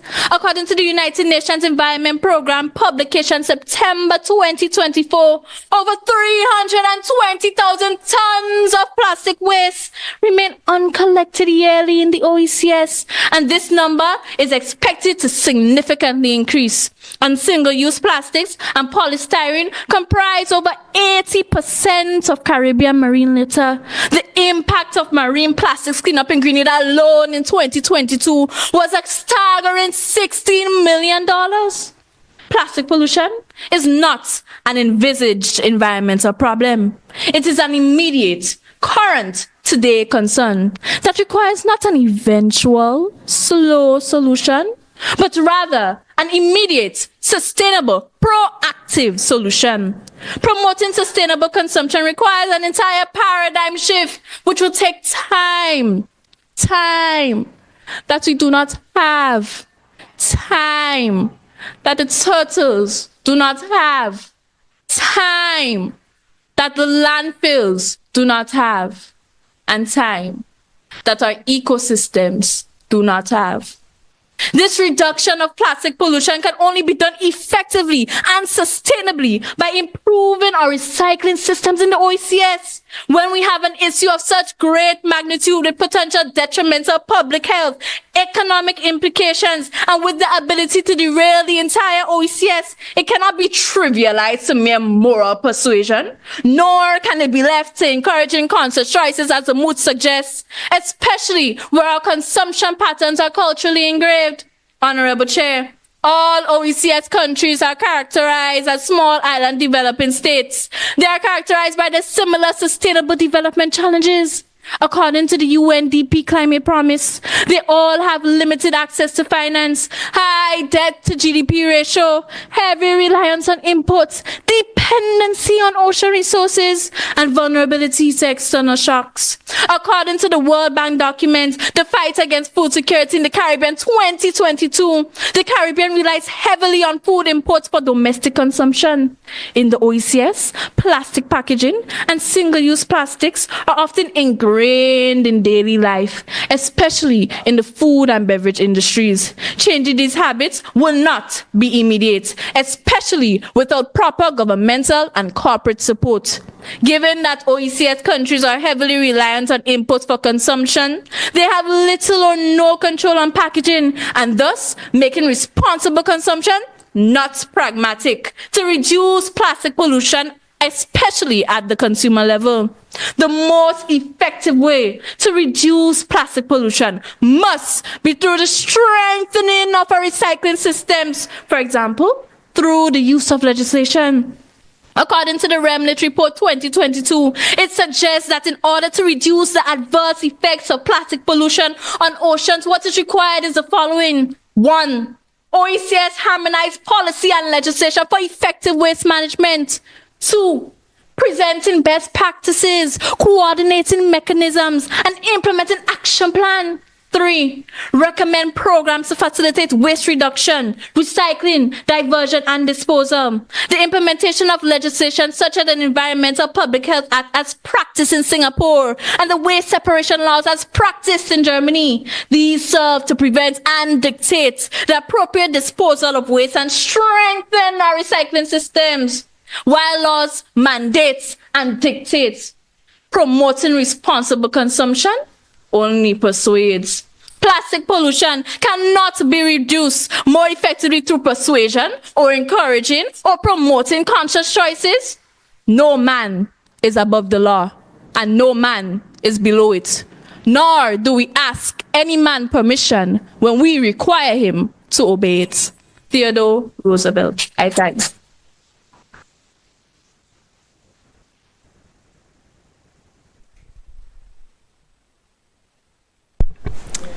With 7 seconds left on the clock, ladies and gentlemen, Kia Marisho of TAMCC.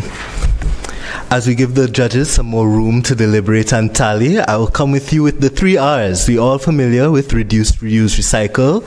I think this is an anthem that plays along in the sustainable development community, but what do they really, truly encapsulate? Well, to reduce, in some cases, it's not possible to refuse goods entirely. For example, medical services and vaccination campaigns depend on single-use plastic products like syringes and sterile packaging of instruments and drugs, which have very little alternatives.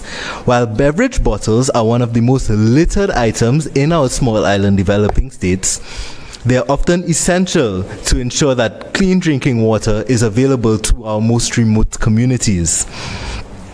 Poor maintenance and pollution of traditional and public urban rural water supply systems have resulted in consumer preference for drinking bottled water.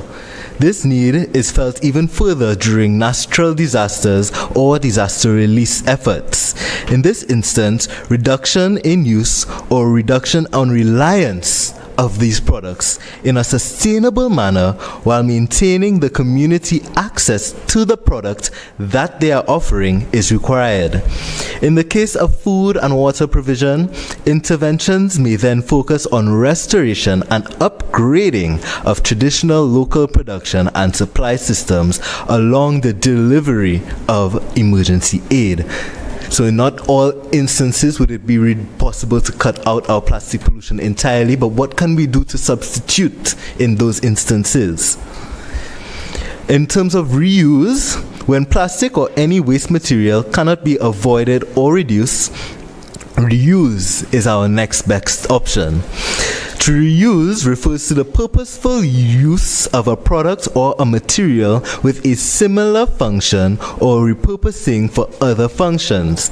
In this case, this refers to the product being reused during consumption at source, prior to becoming a waste product.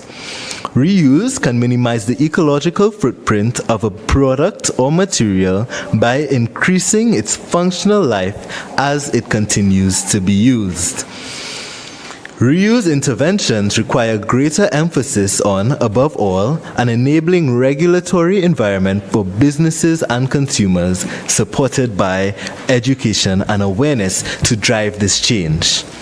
Our judges have indicated that they are ready to continue on, which is why I now invite Mrs. Shade Gustav, who is currently a second-year student at the Sir Arthur Lewis Community College pursuing Cape Law, Sociology, and Literature.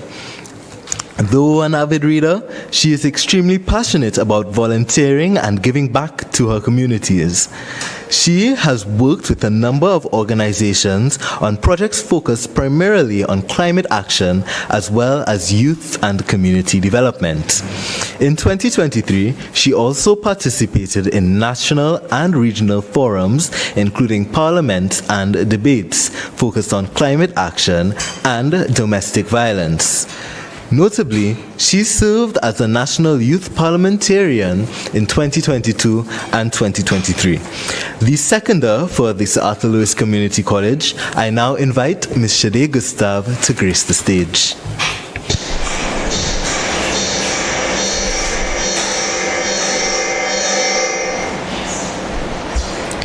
People v. ExxonMobil Corp. California State Attorney General Rob Bonta. For decades, ExxonMobil has been deceiving the public to convince us that plastic recycling could solve the plastic waste and pollution crisis, when they clearly knew this wasn't possible. Today, far beyond the Court of California and in our Court of Regional Progression, this insipid illusion is on trial. Esteemed judges, my worthy opponents, I ask you, will the OECS learn from this failure or fall victim to the same deception? While my leader has exposed the economic impracticalities of recycling in our region, I will prove that responsible consumption is not only more effective, but essential, as legislative dictum has amply demonstrated. For example, it has the power to reshape individual behavior and ensure corporate compliance and accountability for the reduction of plastic pollution. Before moving any further, though, I believe it imperative imperative to establish that the failure of plastic recycling is not an abstract concept, rather an empirical fact that demands a response significantly more robust than the superficial tinkering provided by recycling. And as this failure is being laid bare at the feet of our collective future, our response must be uncompromising.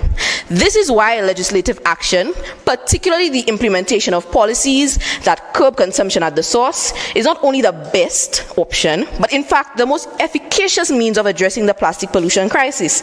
Like the leader of the opposition has stated, no man is above the law and no man is below it. Moderator, we understand that our worthy opponents, though slightly misguided, would have argued for improving recycling technologies, etc. But this offers a panacea because such solutions have dismally failed to account for the fallacy that California's litigation of Exxon has exposed. For brevity and frankly emotional composure, I need not repeat this inconvenient truth. The only solution of the production and consumption cycle is its disruption at the inception. Ban plastics where feasible. Moderator, let's consider legislative interventions such as the ban on single use of plastics, polluter-related taxation, and the articulation of an enhanced extended producer responsibility, EPR, to serve as crucial levers for enacting the necessary paradigmatic change required to arrest the flow of plastic pollution into the environment. In St. Lucia, we have a compelling example in support of this. The government's decision to implement a ban on styrofoam and plastic food services in 2019 resulted in a quote-unquote, according to the St. Lucian Times, speedy reduction in plastic waste. The initiative stood as a substantial move towards environmental sustainability and inspired actions of, for example, Massey Stores, who reported an approximated 80 to 90% reduction in the circulation of single-use plastic bags across its stores in the region, including St. Lucia. The St. Lucia Times reported this reduction translated to over 40.5 million bags being removed from circulation within the year. This was also the case in Grenada, who saw a decrease in plastic waste from 16.4% in 2009 prior to the ban to 13.7% in 2018.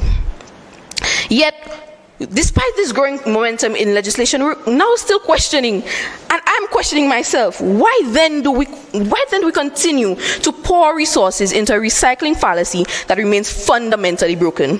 Efficient plastic recycling requires substantial processing capacities to be economically viable and environmentally effective.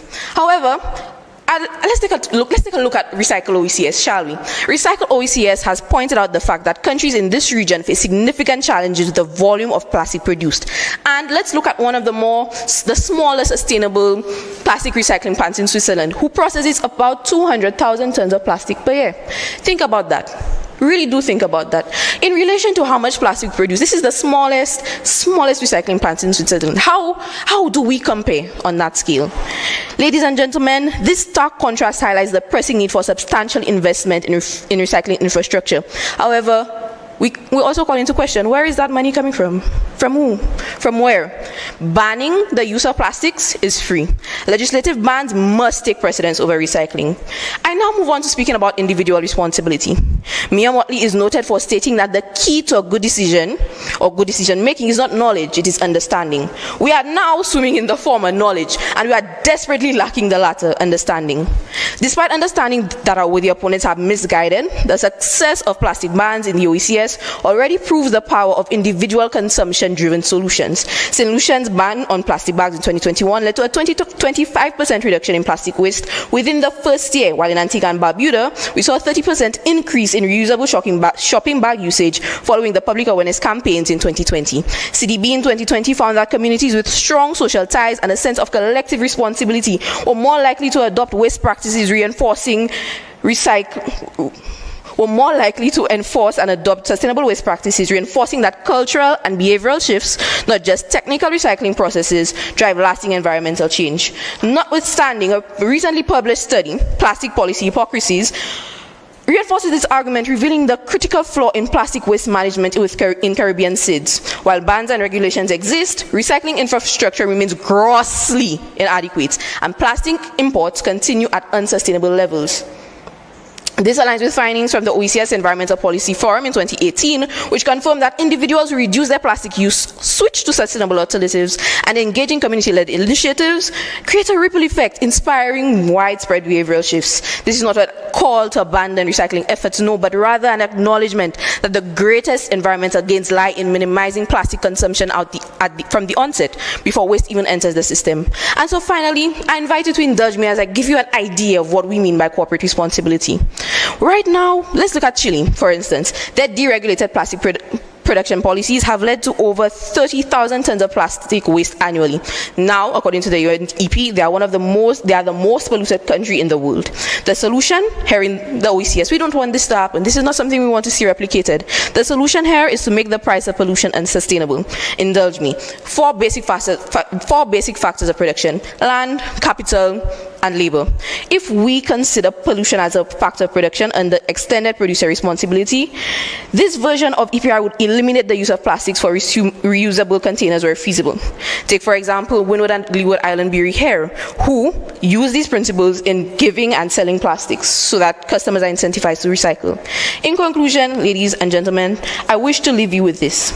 Let us move beyond the idea that recycling is effective and take steps necessary to build a sustainable future. Thank you.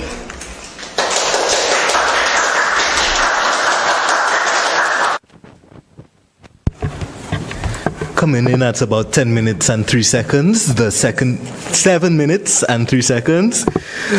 Our seconder from the Sir Arthur Lewis Community College, Miss Shade Gustave.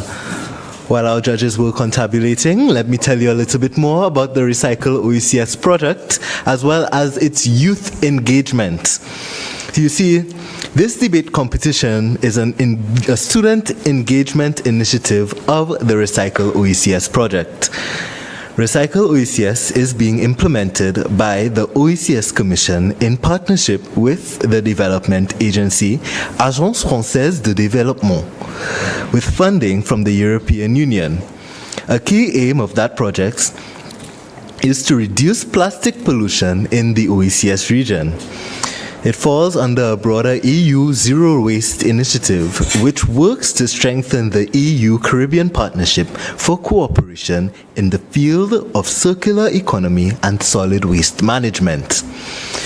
The full scope of activities in pursuit of that goal included extensive research and the design of a recycling model for waste separation, collection, and processing that is sustainable.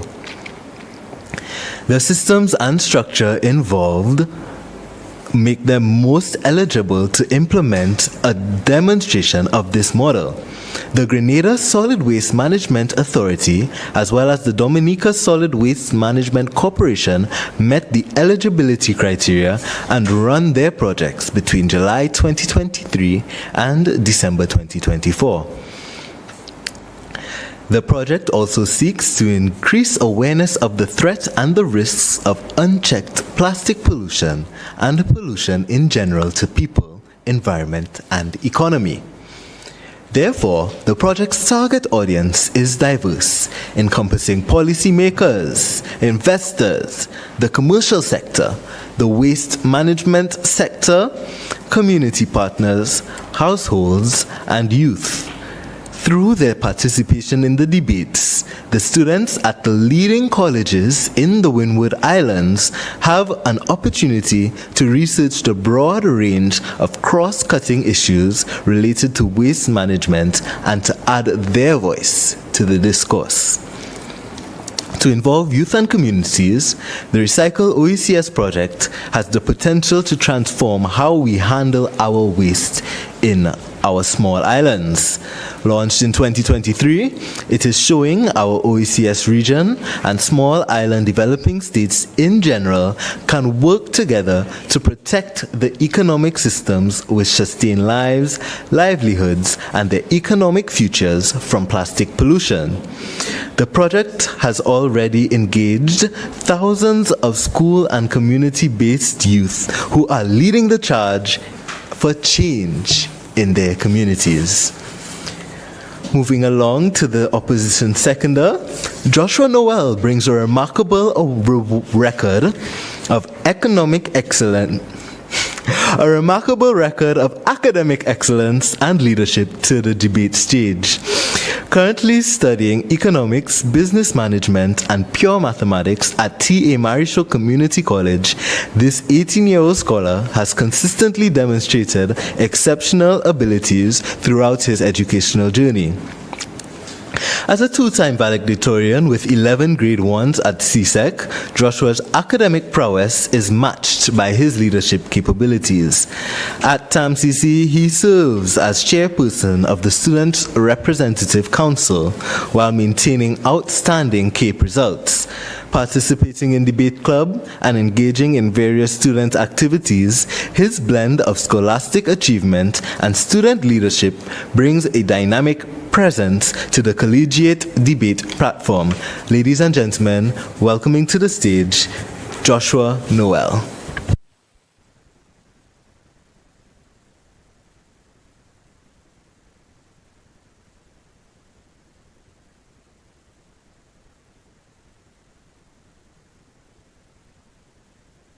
My proponents are very good at finding support for what they want to believe.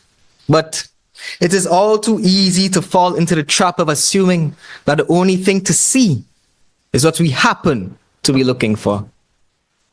As a famous psychologist Abraham Maslow observed, and I quote, "To the man who only has a hammer in the toolkit, every problem looks like a nail." End of quote. The definitions provided by the proposition are too narrow in its scope and do not lend themselves to an academic discourse. Such a parochial interpretation is not contextually appropriate, for it limits the nature and intended purpose of this academic exercise. Consequently, I reject the definitions and stand by the definitions put forward by my first speaker. I will reiterate on the definition for promote. According to Cambridge Advanced Dictionary, promote is defined as to encourage people to like, buy, use, do, or support something. Honorable Chair, improving recycling systems is more effective than promoting responsible consumption in the thrust to reduce plastic pollution in the OECS. Strengthening recycling systems can significantly diminish environmental pollution by minimizing waste generation and promoting the reuse and recycling of materials. This approach is crucial for the OECS, where ecosystems are particularly vulnerable to pollution. For example, the Recycle OECS project aimed to reduce plastic pollution by developing sustainable waste separation, collection, and recycling models in the OECS.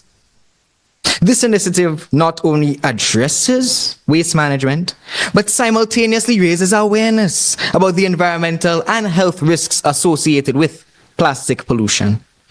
According to the GIZ publication titled Reducing the Input of Plastic Litter into the Ocean, Applicability and Effects of Selected Instruments, some 20 million plastic bottles are estimated to be imported and consumed yearly in Grenada, amounting to 604 tons.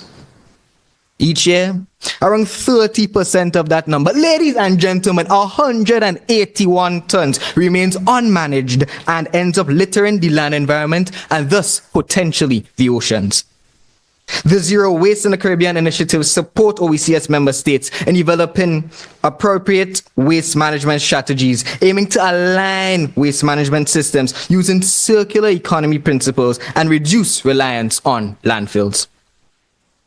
If governments in the region lack vision for the OECS and fail to take a transformational approach to waste management, then every problem looks like a nail.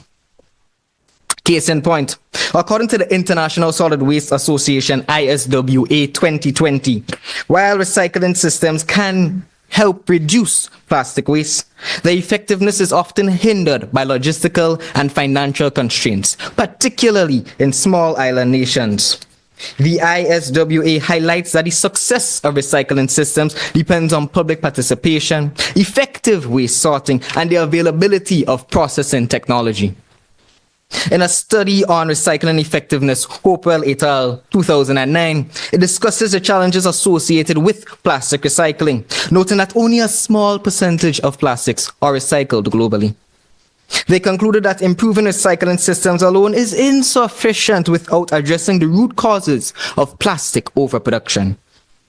This serves to highlight the need for improving the infrastructure, processes, and technologies used to collect, sort, process, and reuse plastic materials into new products. Jambeck et al. 2015, plastic waste inputs from land into the ocean. I quote, estimates that plastic waste in the oceans will only increase unless substantial changes are made in consumption patterns, waste management, and recycling systems. Their work emphasizes that the focus should be on reducing plastic production and consumption, in addition to improving recycling efforts. Strengthening recycling, end quote. Strengthening recycling systems in the OECS may sound like a daunting task, requiring large capital investments.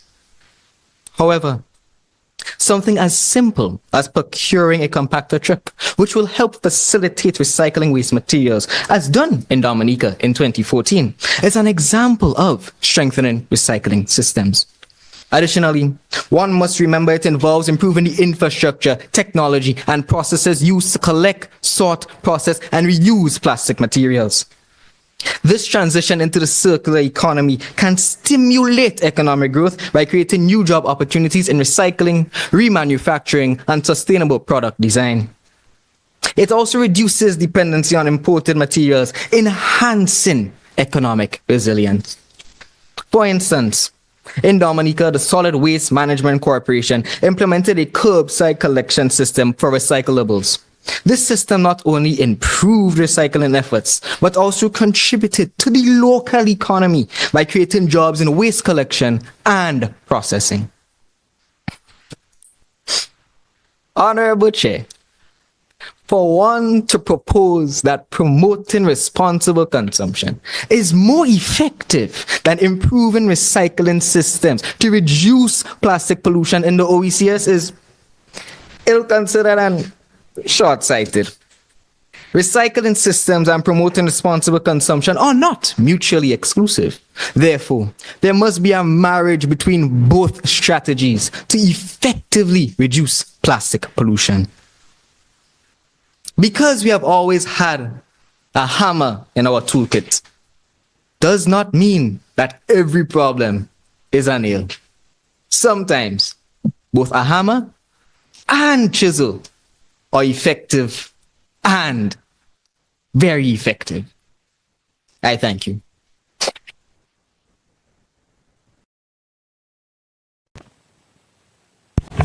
With a time of 6 minutes and 50 seconds, that was Joshua Noel, the seconder from TAMCC Grenada. Ladies and gentlemen, before we head straight into the rebuttal section of today's debate, we will allow a 5-minute period for our opposition members of TAMCC to prepare their rebuttal speech.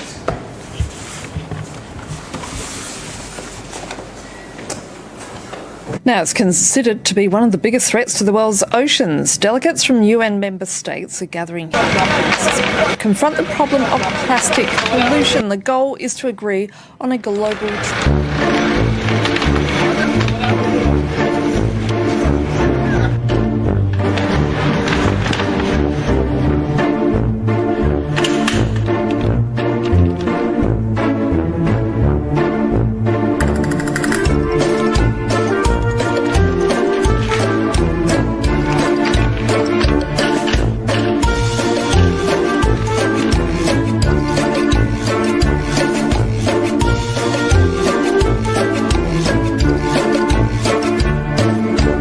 If given a chance, your plastic would choose to be put to more beneficial use. Choose recycling.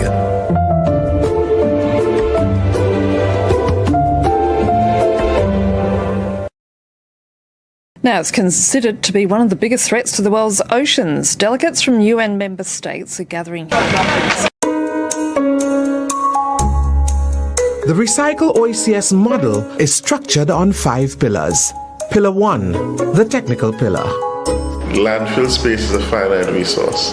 As with us in terms of landfilling, we estimate optimistically about 3 years left with our landfill. We're all faced regionally with the same problem, economies of scale.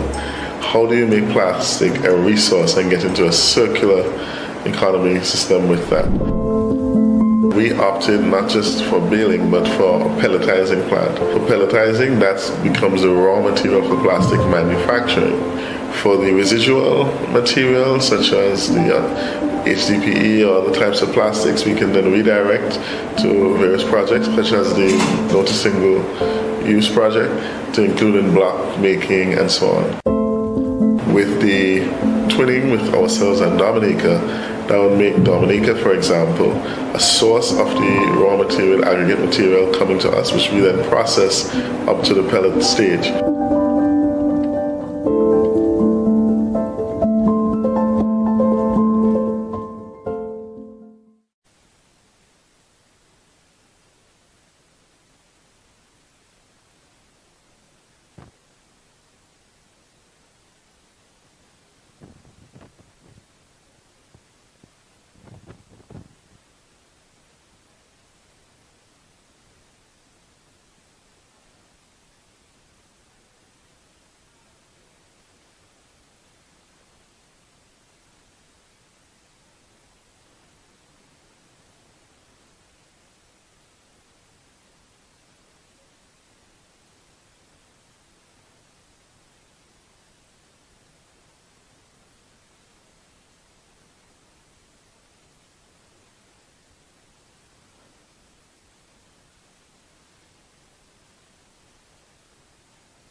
Back, ladies and gents. The 5-minute period for development of rebuttals has ended. And before we move into them, let me remind you of our criteria, as it is a bit different to that of our prepared speeches. Whereas our prepared speeches were marked out of 100, our rebuttals will be marked out of 60. They will be marked according to 5 criteria. Out of 10 points, team coordination accounts for clear presentation of different points as well as demonstration of original use of duplicated points. Having a well-organized team with each member having a substantial and equally fair role is important. Our second criteria, the general analysis of the debate. Teams need to illustrate both breadth and depth of knowledge, have a clear explanation of how opponent points are inaccurate, inconsistent, exaggerated, and/or irrelevant, as well as having a clear defense of their team's position being better than the opposing team's. Our third criteria, the recall of points. We need to accurately recall the other's team points without any misrepresentation. We also need a strong appeal to reject the argument or to accept a counter-argument. This will be out of 10 points. The ability to refute points will be out of 20 points. We need you to effectively counter-argue each of our opponent's points, use credible examples, have a certain level of persuasiveness with your arguments, and we need clarity and organization from your arguments. Lastly, out of 5 points, spontaneity. We need your rebuttals to not be memorized, but they should demonstrate responsiveness to the current arguments which are presented. As always, we begin our rebuttals with the opposition. So I now call on the rebuttal for the T.A. Marichaud Community College to take the stage.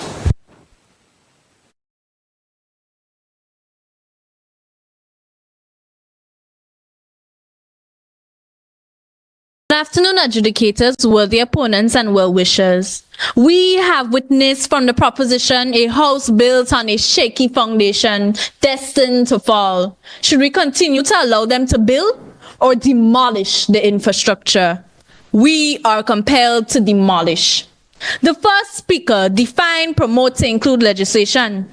Honorable Chair, it is important to note that we did not accept the definitions proposed by the proposition. My second speaker reiterated the rejection of the definitions proposed on the grounds that it was limited in scope and contextually misleading. Have you ever heard someone promoting a product and making it in law to buy it?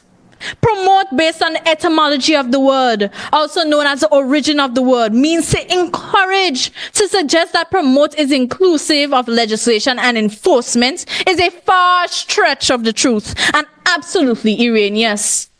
The first speaker stated that responsible consumption includes production and consumption. Honorable Chair, based on the principles of economics and coupled with logic, it would be irresponsible of me to perpetuate the notion that consumption and production are one and the same.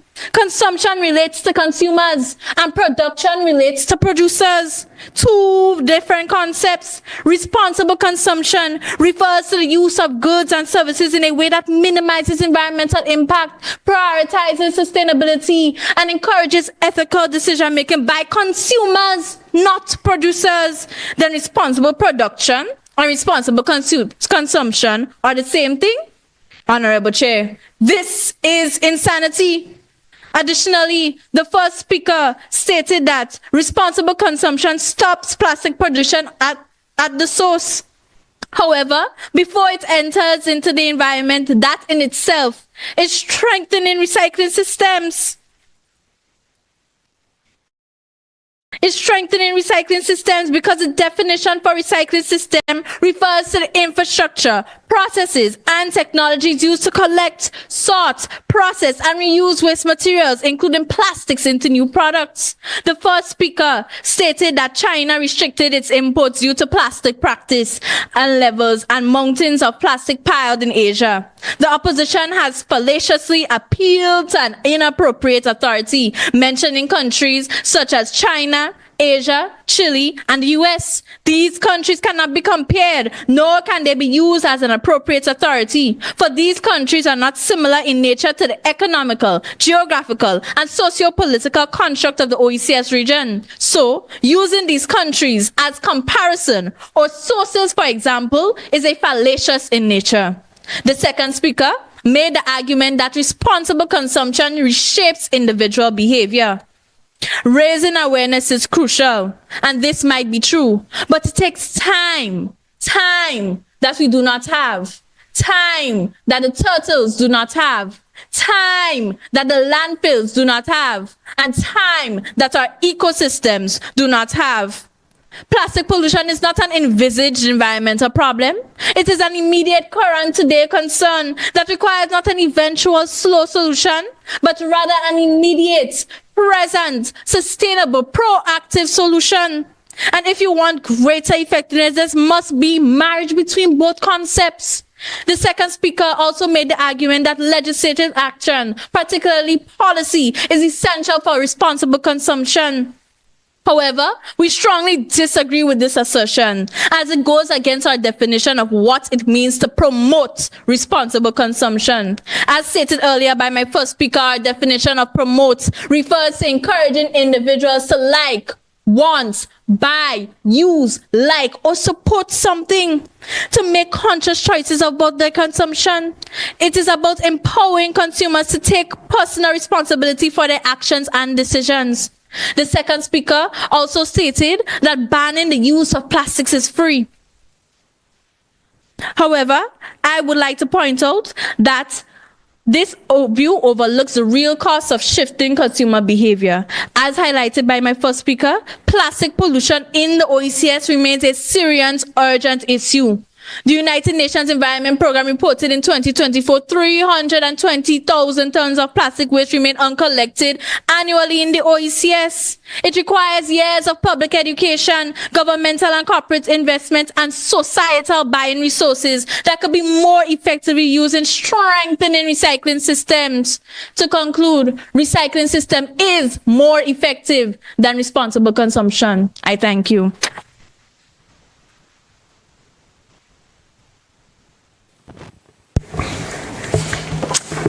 Ladies and gentlemen, that was Kia Marisho of T.A. Marisho Community College, Grenada, with her rebuttal speech of 5 minutes and 3 seconds. Moving along, giving our judges a little bit more time to rebuttal.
Glad to have you back. I now welcome the proposition side from the Sir Arthur Lewis Community College to grace the stage for the 5-minute period to deliver their rebuttals. Insanity is doing the same thing over and over again and expecting a different result. Our planet got on board the recycling train back in the 1970s, some of us before our parents were even born. And yet at this point in 2025, only 9% of plastic worldwide is being recycled. But sure, insanity. I will get through this opposition's arguments through 5 simple ways. 1, definition. 2, magnitude. 3, time. 4, practicality. And 5, inevitability. Now, first of all, it seems that the opposition is really a fan of definitions. They use the advanced dictionary. They told us about the etymology of words from the 15th century.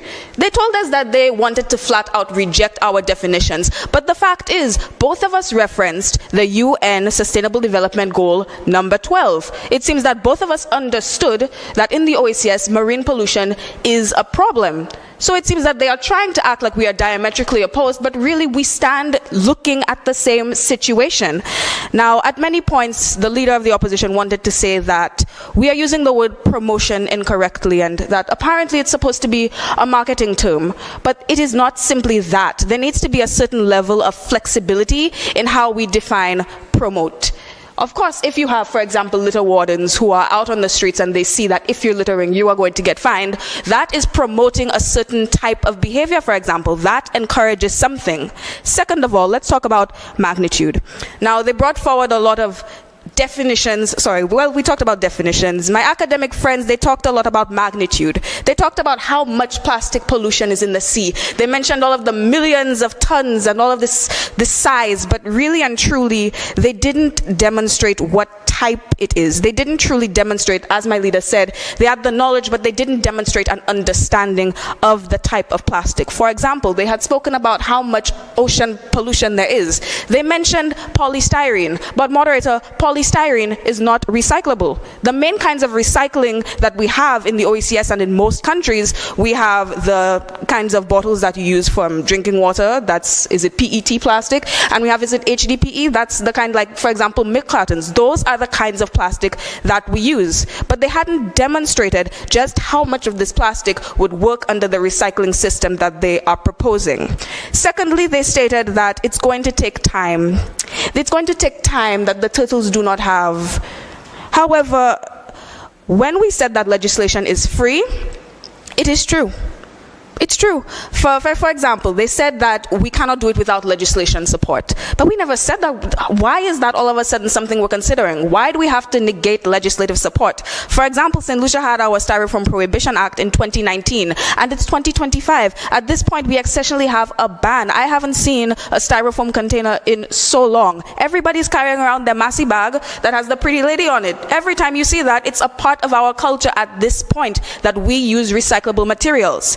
Next, moving on, they spoke of a lot of lack of practicality. They didn't demonstrate an understanding of where we currently are in the OECS. They said many times that we lacked vision. All right then, well, in order to have a vision, you need to understand where you are coming from. They had also accused us in their rebuttal of going on about China. Now, let me just mention that we didn't mention China as something to compare to. It's simply saying where our recyclable material is going to end up. But I digress. They spoke of a lot of lack of practicality. They didn't mention exactly how the system is going to work. For example, they had said that Dominica has their plastic, is it recycling? Right, their recycling program on curbside, but they didn't demonstrate the specifics of how it works. They said it generates, employment, but they didn't say how much employment. And anyways, back to our point, we had been saying that it's not sustainable. These are short-term projects. Yes, you might create a few jobs from the people who do the weekly pickup, but how much are you really sustaining our economy? And finally, I would like to talk about inevitability. Now, the seconder did in fact state substantial changes in consumption patterns are necessary. However, the leader seemed to be completely against everything that we were saying, so there was a bit of a disconnect between those 2 points. But they continued to state over and over and over again just how much plastic is in our environment, that there's this much plastic, but they hadn't said how we are going to solve the problem at the root. They hadn't said how are we going to reduce this. They hadn't understood where is the plastic, where is it coming from, what is it made of, none of this. They did not show an understanding of the topic, and therefore, as the proposition, we cannot accept their arguments. Thank you.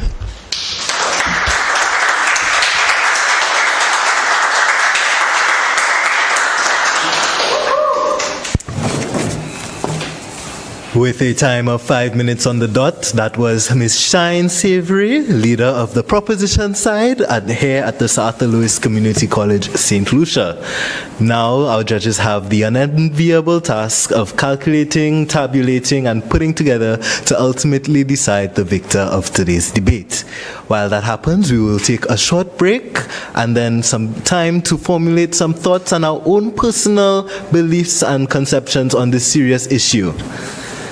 See you then.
The Recycle OECS model is structured on 5 pillars. Pillar 1, the technical pillar. Landfill space is a finite resource. As with us in terms of landfilling, we estimate optimistically about 3 years left with our landfill. We're all faced regionally with the same problem, economies of scale. How do you make plastic a resource and get into a circular economy system with that? We opted not just for baling, but for a pelletizing plant. For pelletizing, that becomes the raw material for plastic manufacturing. For the residual materials, such as the HDPE or the types of plastics, we can then redirect to various projects, such as the no to single use project, to include in block making and so on. With the twinning with ourselves and Dominica, that would make Dominica, for example, a source of the raw material, aggregate material coming to us, which we then process up to the pellet stage.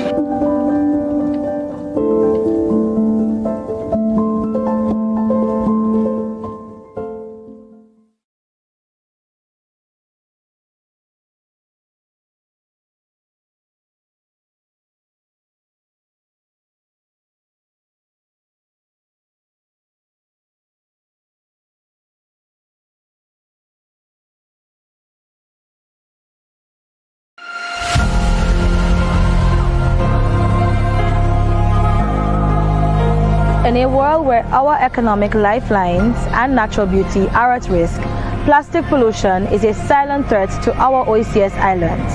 It is more than an environmental issue. It is an economic crisis hitting tourism, our economic backbone, and impacting every aspect of our livelihood. Our pristine beaches and vibrant seas, essential for tourism, are marred by plastics. This not only diminishes the beauty of our landscapes, but leads to lower land values, increased health costs, and a decline in tourism.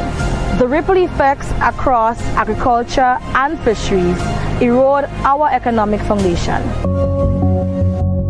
Pollution transcends boundaries, making this a shared problem requiring a unified solution. It is a call to arms for member states, the private sector, and every citizen. Together, we can address this menace through collaboration and innovation. The Recycle OECS project is our collective response. It is an ambitious initiative to design a regional strategy for plastic waste management, showcasing the power of our united efforts. As we stand at this crossroad, the path we choose today will define our tomorrow. Let's opt for a future where our children can revel in the beauty of our lands, unmarred by pollution. Envision a future where our economies flourish, driven by the engines of sustainable practices. This is our moment to act, to unite, and to inspire change. Together, let's sculpt a legacy of environmental stewardship and economic resilience for generations to come.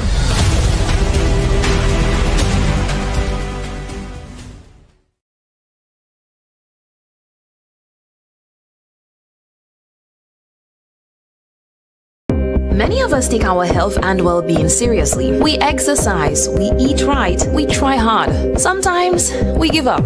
But we can't give up on the health of land and the seas that sustain us. We must reduce the amount of plastic weight we generate individually.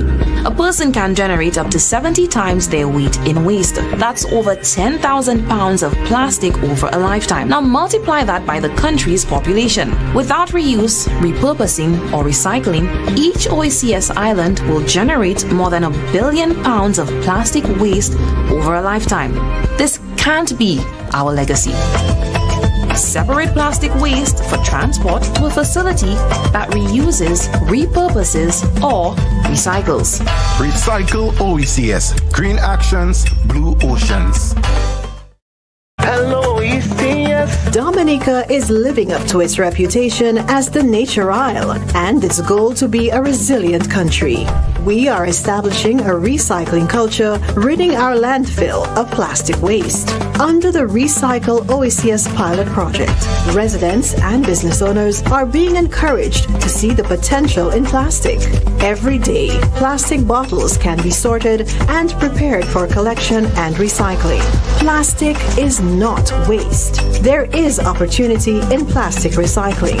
Our health and the unmatched pristine Dominica environment protected, and the potential arena for investment for OECS entrepreneurs. Let's explore the possibilities and turn plastic into profit.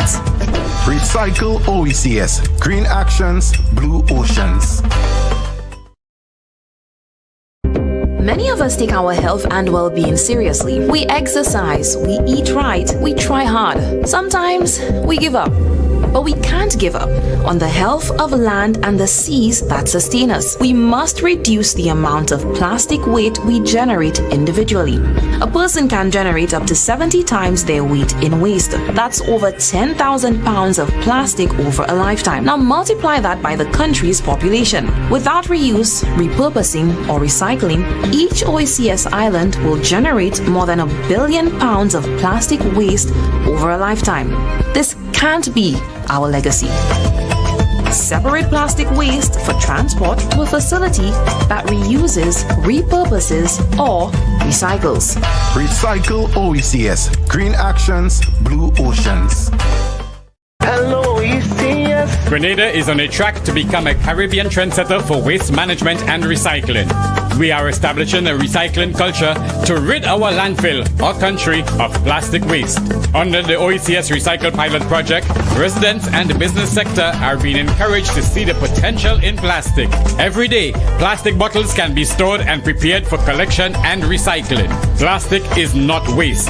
There is investment opportunity in plastic recycling, sustainable clean water, food safety, beautiful beaches, marine spaces, and a potential arena for investment for OECS entrepreneurs. Let's recycle and explore avenues to convert plastic into profit. Recycle OECS. Green actions, blue oceans. Hello, OECS. Dominica is living up to its reputation as the nature isle and its goal to be a resilient country. We are establishing a recycling culture, ridding our landfill of plastic waste. Under the Recycle OECS pilot project, residents and business owners are being encouraged to see the potential in plastic. Every day, plastic bottles can be sorted and prepared for collection and recycling.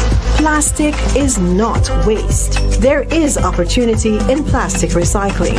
Our health and the unmatched pristine Dominica environment protected, and the potential arena for investment for OECS entrepreneurs. Let's explore the possibilities and turn plastic into profit. Recycle OECS. Green actions, blue oceans.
Here's an assignment for you super sleuths, should you choose to accept. Every single-use plastic thrown into the environment has a fingerprint on it. Who does it belong to? That plastic bottle or food container was imported and distributed to warehouses, supermarkets, shops, food trucks, school canteens, vendor trays, and eventually made its way to us. So how did it get buried in the environment? Whose fingerprint is on this? Since several laws, including international agreements, prohibit polluting, hold on to that plastic bottle or food container until you get to a bin and dispose of it properly. Separate plastic waste for transport to a facility that reuses, repurposes, or recycles.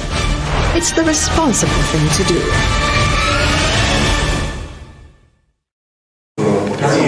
So I'm sure you and I have many different opinions based on what transpired today, and both islands may have comments to make based on the moots, which, may I remind you of the moot being promoting responsible consumption is more effective than improving recycling systems in reducing plastic pollution in the OECS. Well, we actually have a certified expert here with you to address those comments and those little questions that you have in your mind. So I now welcome to the podium Mr. Chamberlain Emmanuel. He is the head of Environmental Sustainability Division at the OECS Commission, and he will help engage meaningful discussion based on today's topics. So I now hand you over to Mr. Chamberlain. Thank you so much, Mr. Moderator. And as our judges are in the middle of their deliberations, just want to, really commend both teams for excellent work. And it's clear that they did a lot of research. There's a lot that goes into this, not just on the day of the debate, and also those who supported them. So the Commission really wants to thank and applaud the quality work and the way each institution really represented themselves very well. So, round of applause to you on that. I think we have a comment from the staff of this auditorium. Okay. So you can invite the staff of this auditorium to... Okay, so those in the audience at South Louis, you have a question or comment? Okay. I'm not quite sure why I'm here, but I would like to ask and start open the discussion. Would you say that the integration of both recycling and the minimization of waste usage, wouldn't you say that would be the ideal way in which to manage waste in the OECS, in order to improve the environment and whatnot? Would you agree with that? Yes, thanks. And certainly, I think as we listened, there were some powerful points on both sides. As I think, based on what was said, it was clear that there are some great arguments for recycling, but also there are some great arguments for taking a more, integrated, more long-term approach. And I think even one of the teams also admitted that the combinations would really work. So yes, certainly. And as I said in my open remarks, we also learning, because we need to hear the voices of the youth and their own research as we continue to refine the model and the approaches that we take.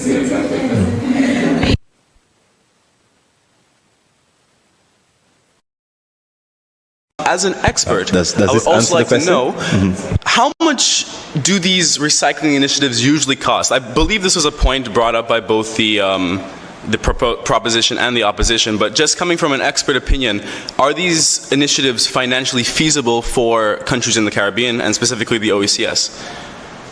Yeah, excellent question. That is why in the model it speaks to both the economic pillar as well as the financial mechanism pillar, and that really takes a combination of incentives and policies on the government side to make it viable, but also the business model. For example, whether there is a fee for returning the bottles, a refundable fee. Do we get grants to take care of the initial capital?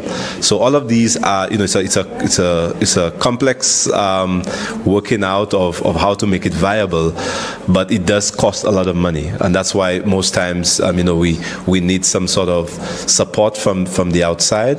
But for it to be sustainable, we need to find a mechanism where there's some internal revenue generation also. Okay, it's also been observed that a lot of our funding for these initiatives come from first world countries. So, do you think that reliance on grant funding is really sustainable in developing these industries or these initiatives in the region? Yes, well, most times it's required, especially in the initial stages of the capital investment. And sometimes also there is also a moral argument. If we're speaking about those who contribute the plastic, we're not producers of these products. We're not oil producing countries. So there is also a moral argument where they have to contribute to the problem that they have created. However, to your point of sustainability, notwithstanding the initial capital that may come for grants, we need to find other sources, other means of making it viable, making it sustainable. And so the grants alone will not make it sustainable. Okay, that's good to know. So, with that being said, do you or anybody you know have any plans that could possibly make this sustainable?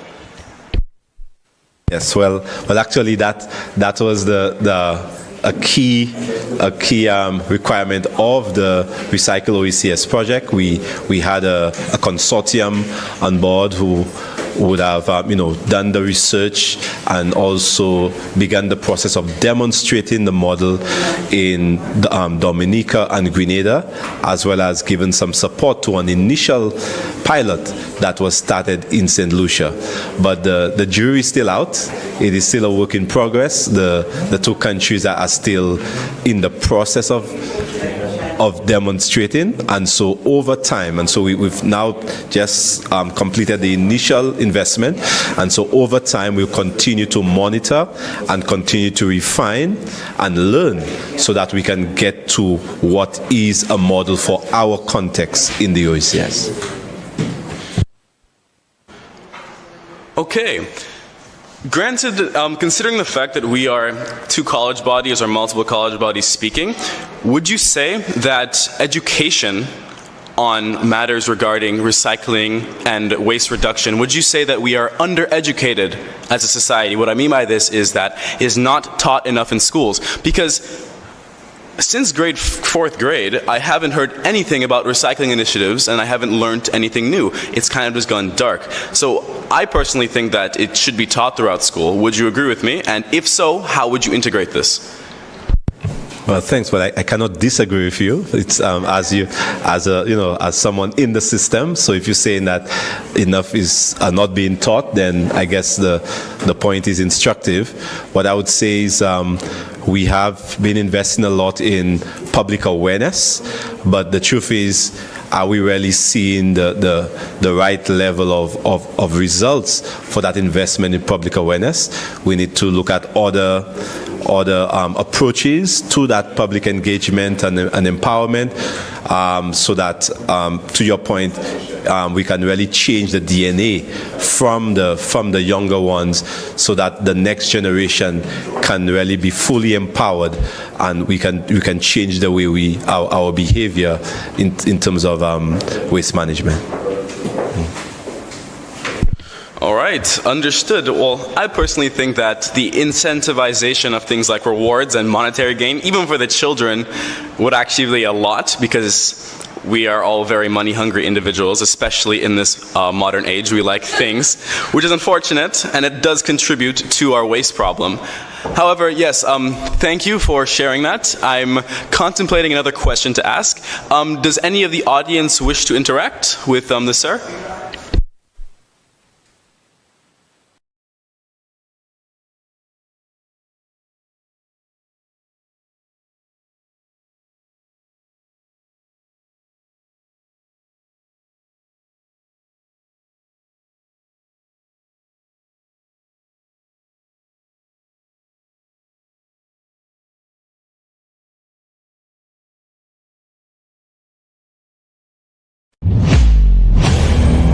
Carelessly, I was tossed out. I was considered trash. And many thought that's all I'd ever be. Some told me to give up, go back to the landfill, so that I could take 450 years to decompose. No, I dream of a different life, of being part of something better, stronger, and more purposeful. If given a chance, your plastic would choose to be put to more beneficial use. Choose recycling.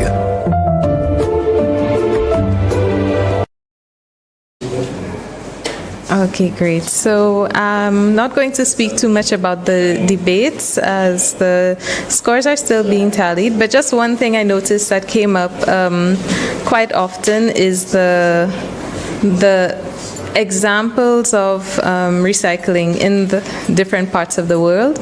And what I wanted to highlight is we are aware in the Department of Sustainable Development, and I'm sure in the OECS Commission, of a number of initiatives that are coming up to promote recycling, not just from the point of processing of plastics, but also to establish a full system for collection, depots to support segregation of the different types of plastic, and of course the processing facilities to ensure that these plastics can be recycled within the region. One key thing to note is, while we do recognize that the economies of scale that would support a recycling system are quite maybe not necessarily fully feasible for each individual island, through a collaborative effort as Caribbean islands and as Eastern Caribbean states, it can become feasible, it can become something that is sustainable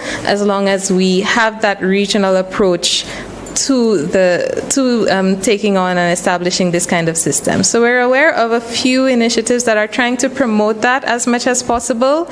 And without saying too much and spilling all the beans, I just want to say that we can look forward to the implementation. I know within the next, throughout this year and in the next year, we hope that these things can become more popularized and be just on stream a bit more, so we can see this being a more feasible system for each island and in general just for the region. So we look forward to public support on that. I'm just putting this information forward, but of course there will be more education and awareness campaigns that will make you more aware of the specific details and how all the average citizens can get involved in these initiatives. So this is kind of just a trailer, a teaser trailer to let you know something big is coming. Look out for it. Thanks. Tag, I'm it. Tag, I'm it. I am committed to giving up plastic water bottles. Starting with this cup. This cup. This is my last single-use cup. Starting with this straw. Did you know that more than 1 million plastic bags are used every minute? I bet you didn't know that. Over the last 10 years, we have produced more plastic than during the whole of the last century. And much of our plastics, when indiscriminately disposed of, finds its way into our oceans. It travels from one island to the other in plastic patches. So, why use this disposable bottle when you can switch to something a little bit more environmentally friendly? I am switching from this to this. From this to this. Replace it with a reusable option. Switch to an environmentally friendly alternative. I'm tagging Alicia Burton, Miss Dominica, King Trilogy, and Benji N2O. Now look how easy it is to switch. I'm tagging Noah Seas and Puya. You have 24 hours to put out your switch video and tag 3 people. Hi, I'm Joanne Nova from the Caribbean Youth Environment Network. Tag 3 people and challenge them to join the Zero Waste Movement.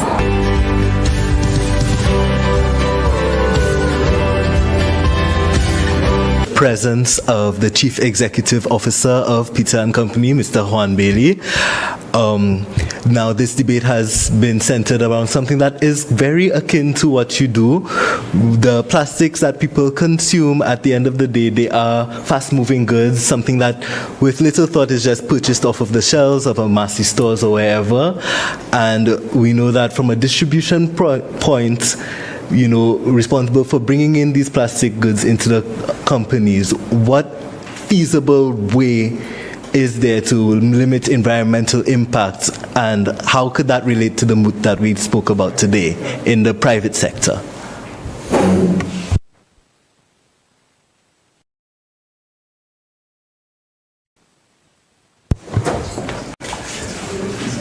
All right, thank you for that question. As you quite rightly said, in the fast-moving consumer goods sector, we are very concerned about our environment and sustainability, particularly in economies such as St. Lucia, which, as we all know, are very import-heavy. What we are seeing and what we support both within our company, Peter & Company, and our larger group is working with our external suppliers to ensure that we reduce the amount of plastic that's used in packaging, reduce the amount of dyes that also have the possibility to leach into our environment.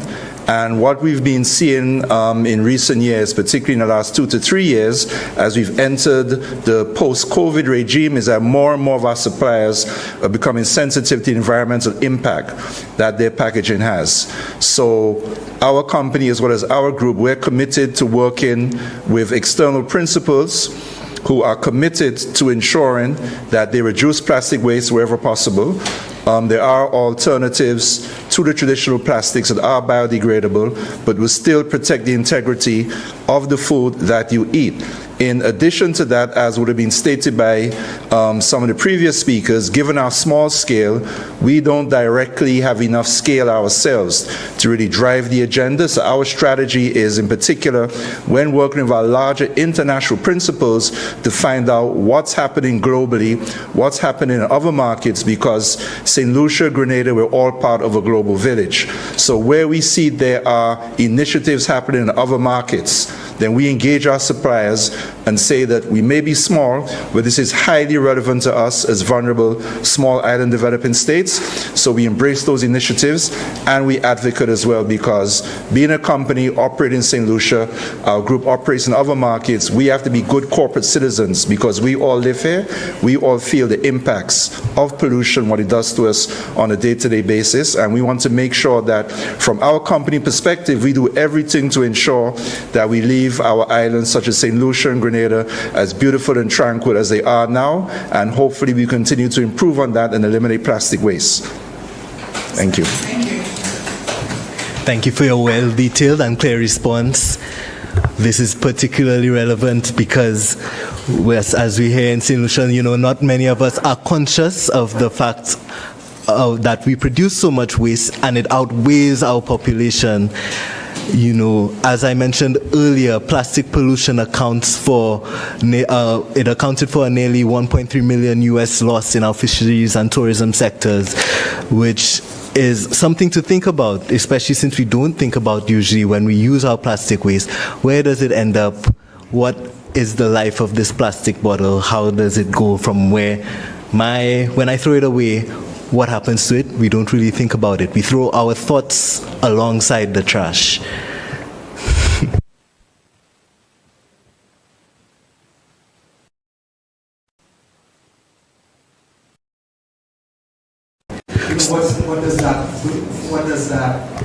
What imperative does it place at the door of the tourism sector, see that our economies are so dependent on tourism? Well, Ms. Barbara Jacobs-Small just raised a good point that we need Ms. Coletta to address. Based on the tourism sector, we are tourism-based economies. What environmental impact does plastic pollution pose onto the tourism sector, and how could it be responsible for engaging in a more sustainable path? I feel like I've been put on the spot a little bit. I think in tourism, as you said, we are a region, we're probably the most tourism-dependent region in the world. And sustainability in the sector, I believe, while there's a lot of commitment from the suppliers, a lot of it has been driven by the consumers. There's a lot stronger sentiment in the source markets for tourism towards sustainability and recycling and things like that, and it's pulling the tourism sector along. There is obviously an economic consideration when you want your services to become more sustainable, and that has tended to, in the past, slowed the progress towards sustainable services in the region. But I do believe that because there's quite a strong sentiment in the source markets that the sector has been following along. And that's not to say that there aren't some very strong champions in the region for sustainable tourism.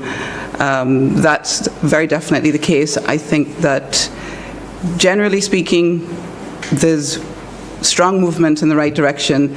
There's still a lot to be done. But yeah, that's how I would respond to that situation. Thank you.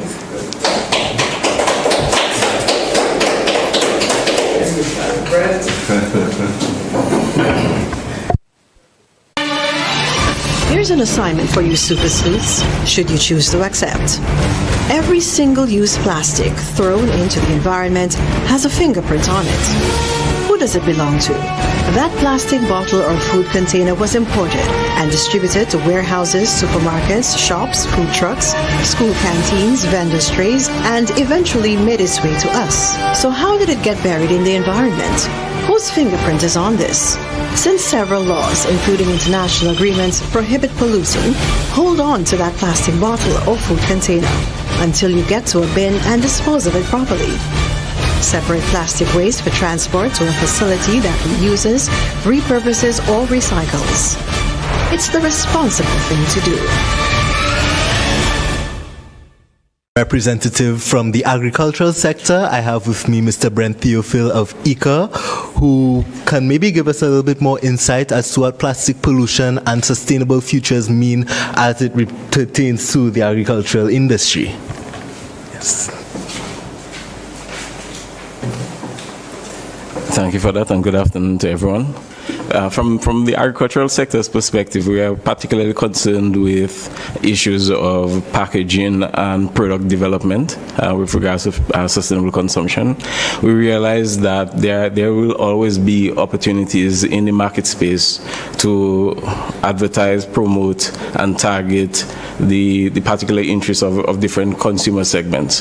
What we see is that there is a particular interest in commodities that have sentimental value, that are demonstrating environmental consciousness or awareness in both the manufacturing of the commodity as well as the packaging that is utilized for it. A good example in that regard would probably be a commodity like mushrooms. There are these packaged mushroom packs that are made from biodegradable materials. Essentially, you grow out your mushrooms, they consume the packaging that it comes in, and everything there is compostable or could be safely put out into the landfill for decomposition or used in your garden as additional soil amendment. So we see a keen interest in developing products that align with that type of market interest. On the back end of things, in terms of utilization of packaging, there are some interesting opportunities that are becoming available. For example, utilizing mango peel and other available cellulose bases for building materials. For example, bananas. Banana pseudostem can be used to produce wood alternatives, as well as mango peel and I think citrus peel being used for packaging as well as for food preservation. So there's some really good options that entrepreneurs worldwide are exploring and developing. We would like to see more of that being done in the Caribbean region, as well as working with the key actors that are already involved in that space for waste management and utilization. So we see that there are some good options that could be developed and scaled to support entrepreneurship. Yes. We thank you for that detailed response as to how this debate pertains to the agricultural sector. I just want to reiterate that our small island developing states are quite beautiful, pleasing to look at. Sometimes they may be marred by plastic pollution. I'm sure it is a very common experience growing up in the Caribbean. You're driving on the highway down to school or work or wherever you may be going, and you may see KFC boxes and water bottles littering the road. You know, you may even see somebody with your own two eyes, or the car window, something just slides out of the car window in front of you, and you're like, but what's going on? This is a call to action for us to not take these offenses lightly. We have strong littering laws in the Caribbean, but laws exist solely on books. If there's nothing enforcing these laws, pretty much nothing will happen. So it comes from a community and a cultural shift as well, that we recognize that, hey, when we throw these things into the and when we throw these plastics out onto the roadside or wherever, when the rain takes it, it goes in the ocean, and the turtles don't have time for that, as Grenada so plainly said earlier in the day. So I call on everyone, because I'm sure if you're in the demographic that is watching this debate, you are already conscious of your effect that you have on the environment. But to your friends and your community members who may be less in tap with the scope of the issue, I call for you yourself to go out and educate them and to call out destructive practices. Thank you. Carelessly, I was tossed out. I was considered trash. And many thought that's all I'd ever be. Some told me to give up, go back to the landfill, so that I could take 450 years to decompose. No, I dream of a different life, of being part of something better, stronger, and more purposeful. If given a chance, your plastic would choose to be put to more beneficial use. Choose recycling.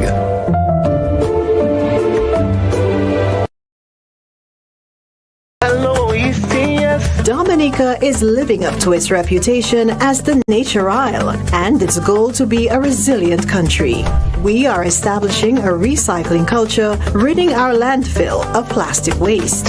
Under the Recycle OECS pilot project, residents and business owners are being encouraged to see the potential in plastic. Every day, plastic bottles can be sorted and prepared for collection and recycling. Plastic is not waste. There is opportunity in plastic recycling. Our health and the unmatched pristine Dominica environment protected, and the potential arena for investment for OECS entrepreneurs. Let's explore the possibilities and turn plastic into profit. Recycle OECS. Green actions, blue oceans. Hello.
If it's on land, it will end up in the ocean. And for every fish that chokes on our waste, someone's livelihood dies too. Some say, please stop marine pollution.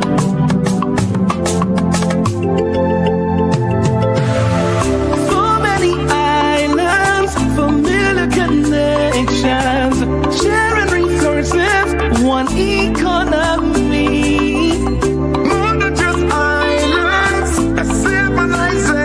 Of history and culture and shared destiny. Why wouldn't we have one Caribbean sea?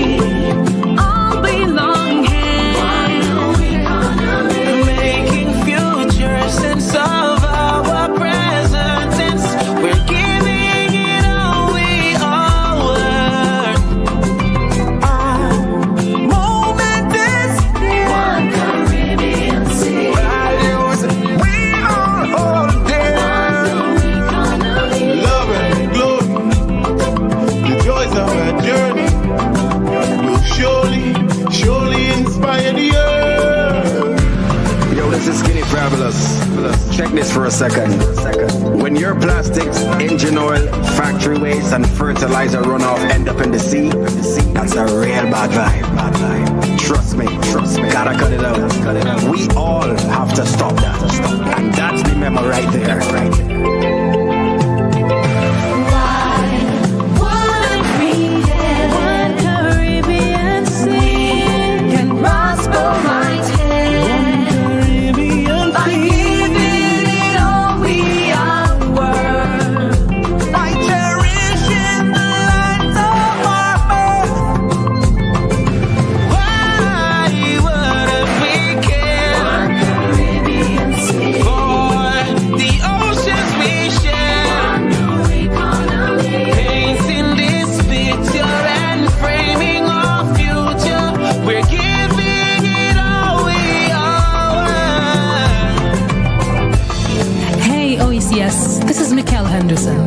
This song is real, just like our ocean. Think ahead. Act now. Stop littering the land and protect our sea. Your garbage, your house, your garage, your factory, your move. It's that simple. We're keepers of ocean and earth. We're giving it all we own. Cherish the lands of our birth. One Caribbean sea. Our treasures of blue sky and sun. One blue economy. One Caribbean sea. One blue economy. One Caribbean sea. Our treasures of blue sky and sun. One Caribbean sea. Hello, OECS. Grenada is on a track to become a Caribbean trendsetter for waste management and recycling. We are establishing a recycling culture to rid our landfill, our country, of plastic waste. Under the OECS Recycle Pilot Project, residents and the business sector are being encouraged to see the potential in plastic.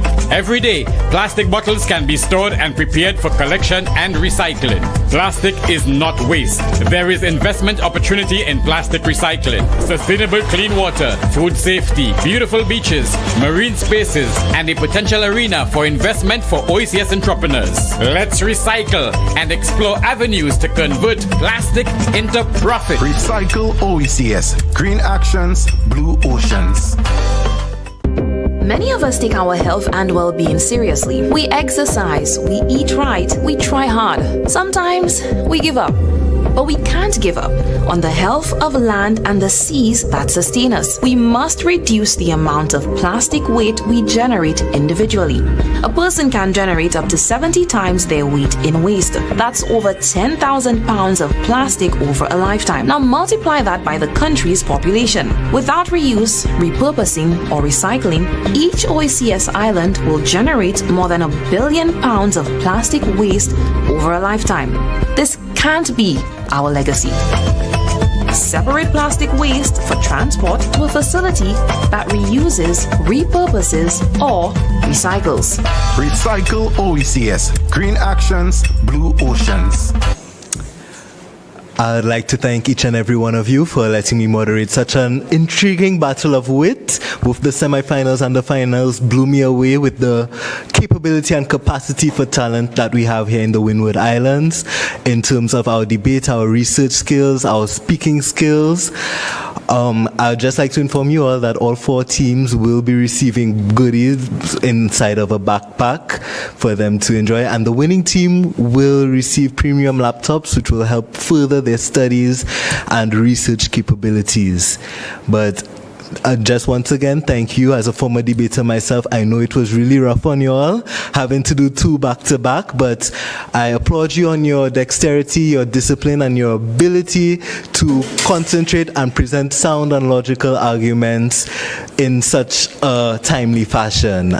And right before I sign out, let me call to the podium the Chief Judge, Mr. Brent Theophil, to give us some general remarks and as well to deliver the moment that we've all been waiting for, the results. So calling on to the podium, Mr. Brent Theophil.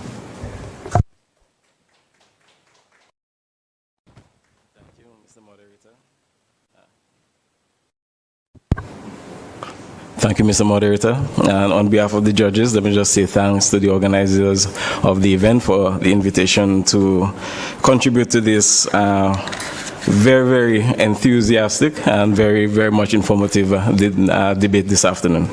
Firstly, to commend the presenters, let me say for Team Sir Arthur Lewis Community College, as well as for the TA Marisho College, exceptional jobs on all fronts.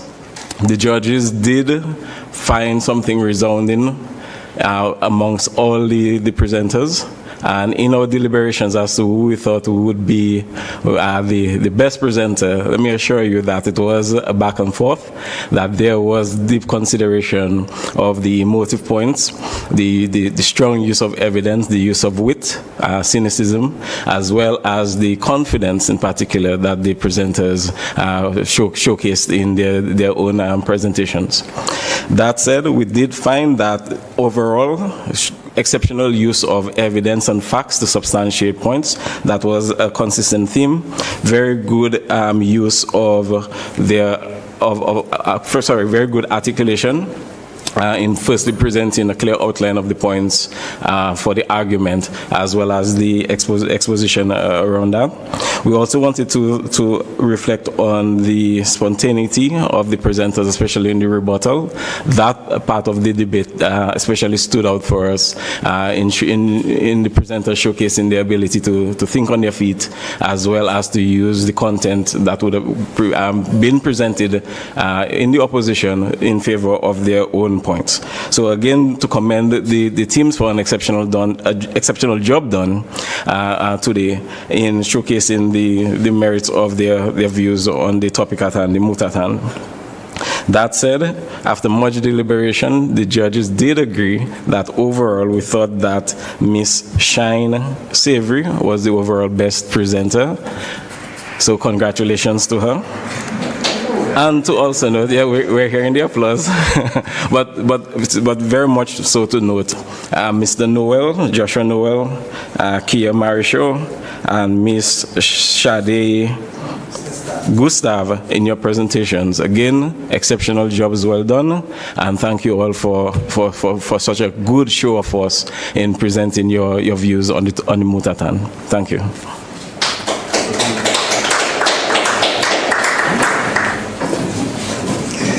Thank you very much, Mr. Theophil. And just let me assure everybody that as of now, the judges themselves do not know who the winner of the debate is. The process is that they submit all their individual marks, and we have two adjudicators who first verify the marks, ensure that everybody tallied properly, and then who did the final tally, and they entered the marks on an overall sheet. Okay, so that is the current position. But we are very pleased to say that we have the results in. Let me call Mr. Chamberlain Emmanuel to make the announcement of the winning team, and then thereafter we will move to the closing remarks.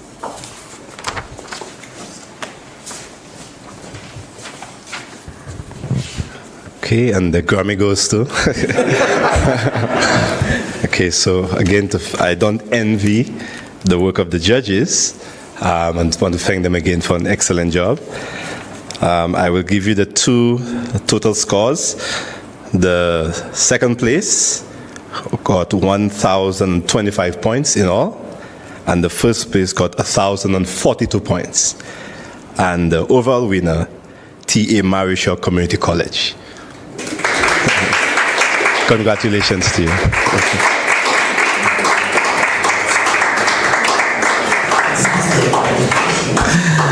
So there we have it. There we have it.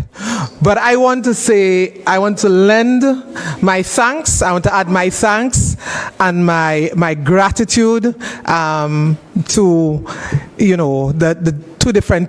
the two teams and to the four colleges. And I want to say that for us at the Recycle OECS project, our interest was really not so much in who wins this competition. Our interest was in immersing the students in the topic, in the issues, so that you research and you understand what these pressing issues are and what these pressing concerns are and what the arguments are, what the pros and the cons are on both sides. As you understand, as you appreciate, the process of selecting the topics was that either of you could have debated whether the proposition side or the opposition side, but there are considerations that, our governments and our policymakers and our private sector, have to consider in, us negotiating these challenges and arriving at something that works and that is sustainable for us in the OECS. So we really don't care who won, but we want to say a job well done. But to say that in a better way, let me call on Ms. Fazana Youssef-Leon, Project Manager, Ocean Governance and Fisheries Program at the OECS Commission.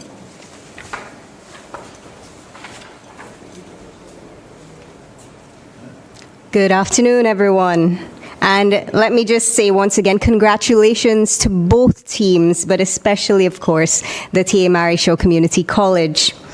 I would like to, on behalf of the OECS Commission and Unicomer and everyone here, the judges as well, I'd like to thank Sir Arthur Lewis Community College for their strategic guidance and for the use of their premises. We must mention Mrs. Natalie Jolie Fanis and coordinator of the debate club, Miss Lorima Jacobs, and in more recent times, Mrs. Tracy George. Your graciousness and accommodation have played a huge role in bringing this project to completion. The Dominica State College, notably the college president, Trudy Christian, St. Vincent and the Grenadines State College, notably Vice Dean Veronica Luke and the Debate Club Coordinator, Mr. Utamu Rose. The T.A. Mary Show Community College, with special mention of Mrs. Merlicia John, Co-Coordinator of the TAMCC Debate Club. Generally speaking, we remain humbled by your responsiveness and your willingness to bring our region's youth into conversations about a sustainable future for our OECS region. We are tremendously grateful for the support of the Grenada Government Information Service and the Agency Public Information API in St. Vincent and the Grenadines for readily agreeing to provide technical support to the colleges. Also to Grenada, the Director of Information, Mr. Jason Phillip, who committed to seeing this right through in the event TAMCC made it to the finals, and here we are, with TAMC emerging as the winners.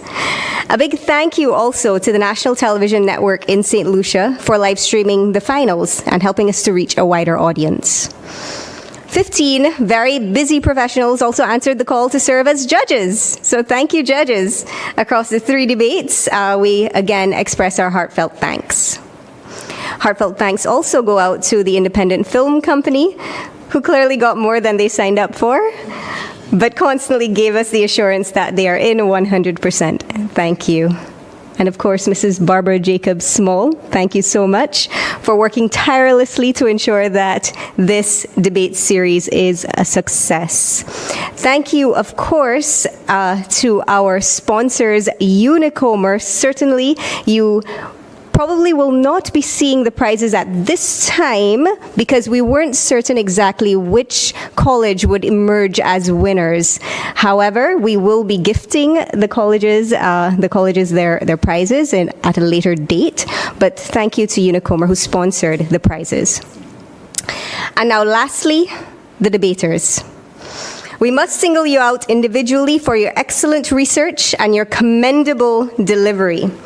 So we salute Bernicia Moreau and Elionette Jolie of the Dominica State College, Kia Marisho and Ayla John of T.A. Marisho Community College, and Joshua Noel today of the T.A. Marisho Community College. Naima Richards and Kent Thomas of St. Vincent and the Grenadines Community College, Shine Savory and Shade Gustave of Sir Arthur Lewis Community College.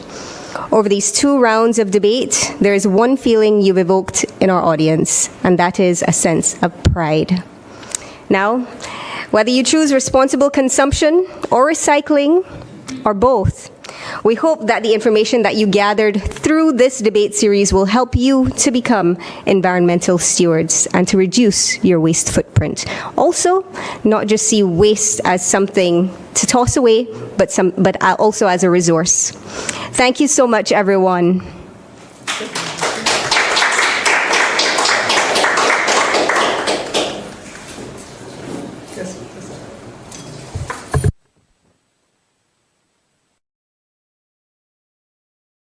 Hello, OECS. Good day, ma'am. What would make it easier for you to reduce your plastic waste? Definitely incentives for bringing back plastic bottles, like discounts and loyalty points. It would motivate me to recycle more. I think if restaurants let us use our own takeout containers, it's all about convenience, you know? It would help if manufacturers start using less packaging altogether. Better infrastructure, more investment in recycling facilities, and innovative solutions to tackle this growing problem of plastic pollution. It's not just about individual action, it's about systemic change. With our population growing and plastic becoming more prevalent in packaging, we have to equip our waste management agencies to keep pace with change and handle the load. There you have it, folks, straight from the streets. People are willing to do the responsible thing if we create the conditions for them to do so.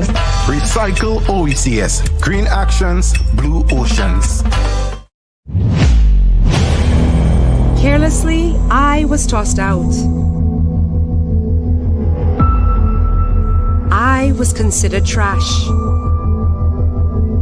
And many thought that's all I'd ever be. Some told me to give up, go back to the landfill, so that I could take 450 years to decompose.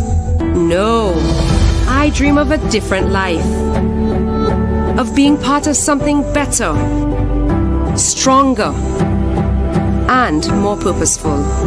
If given a chance, your plastic would choose to be put to more beneficial use. Choose recycling.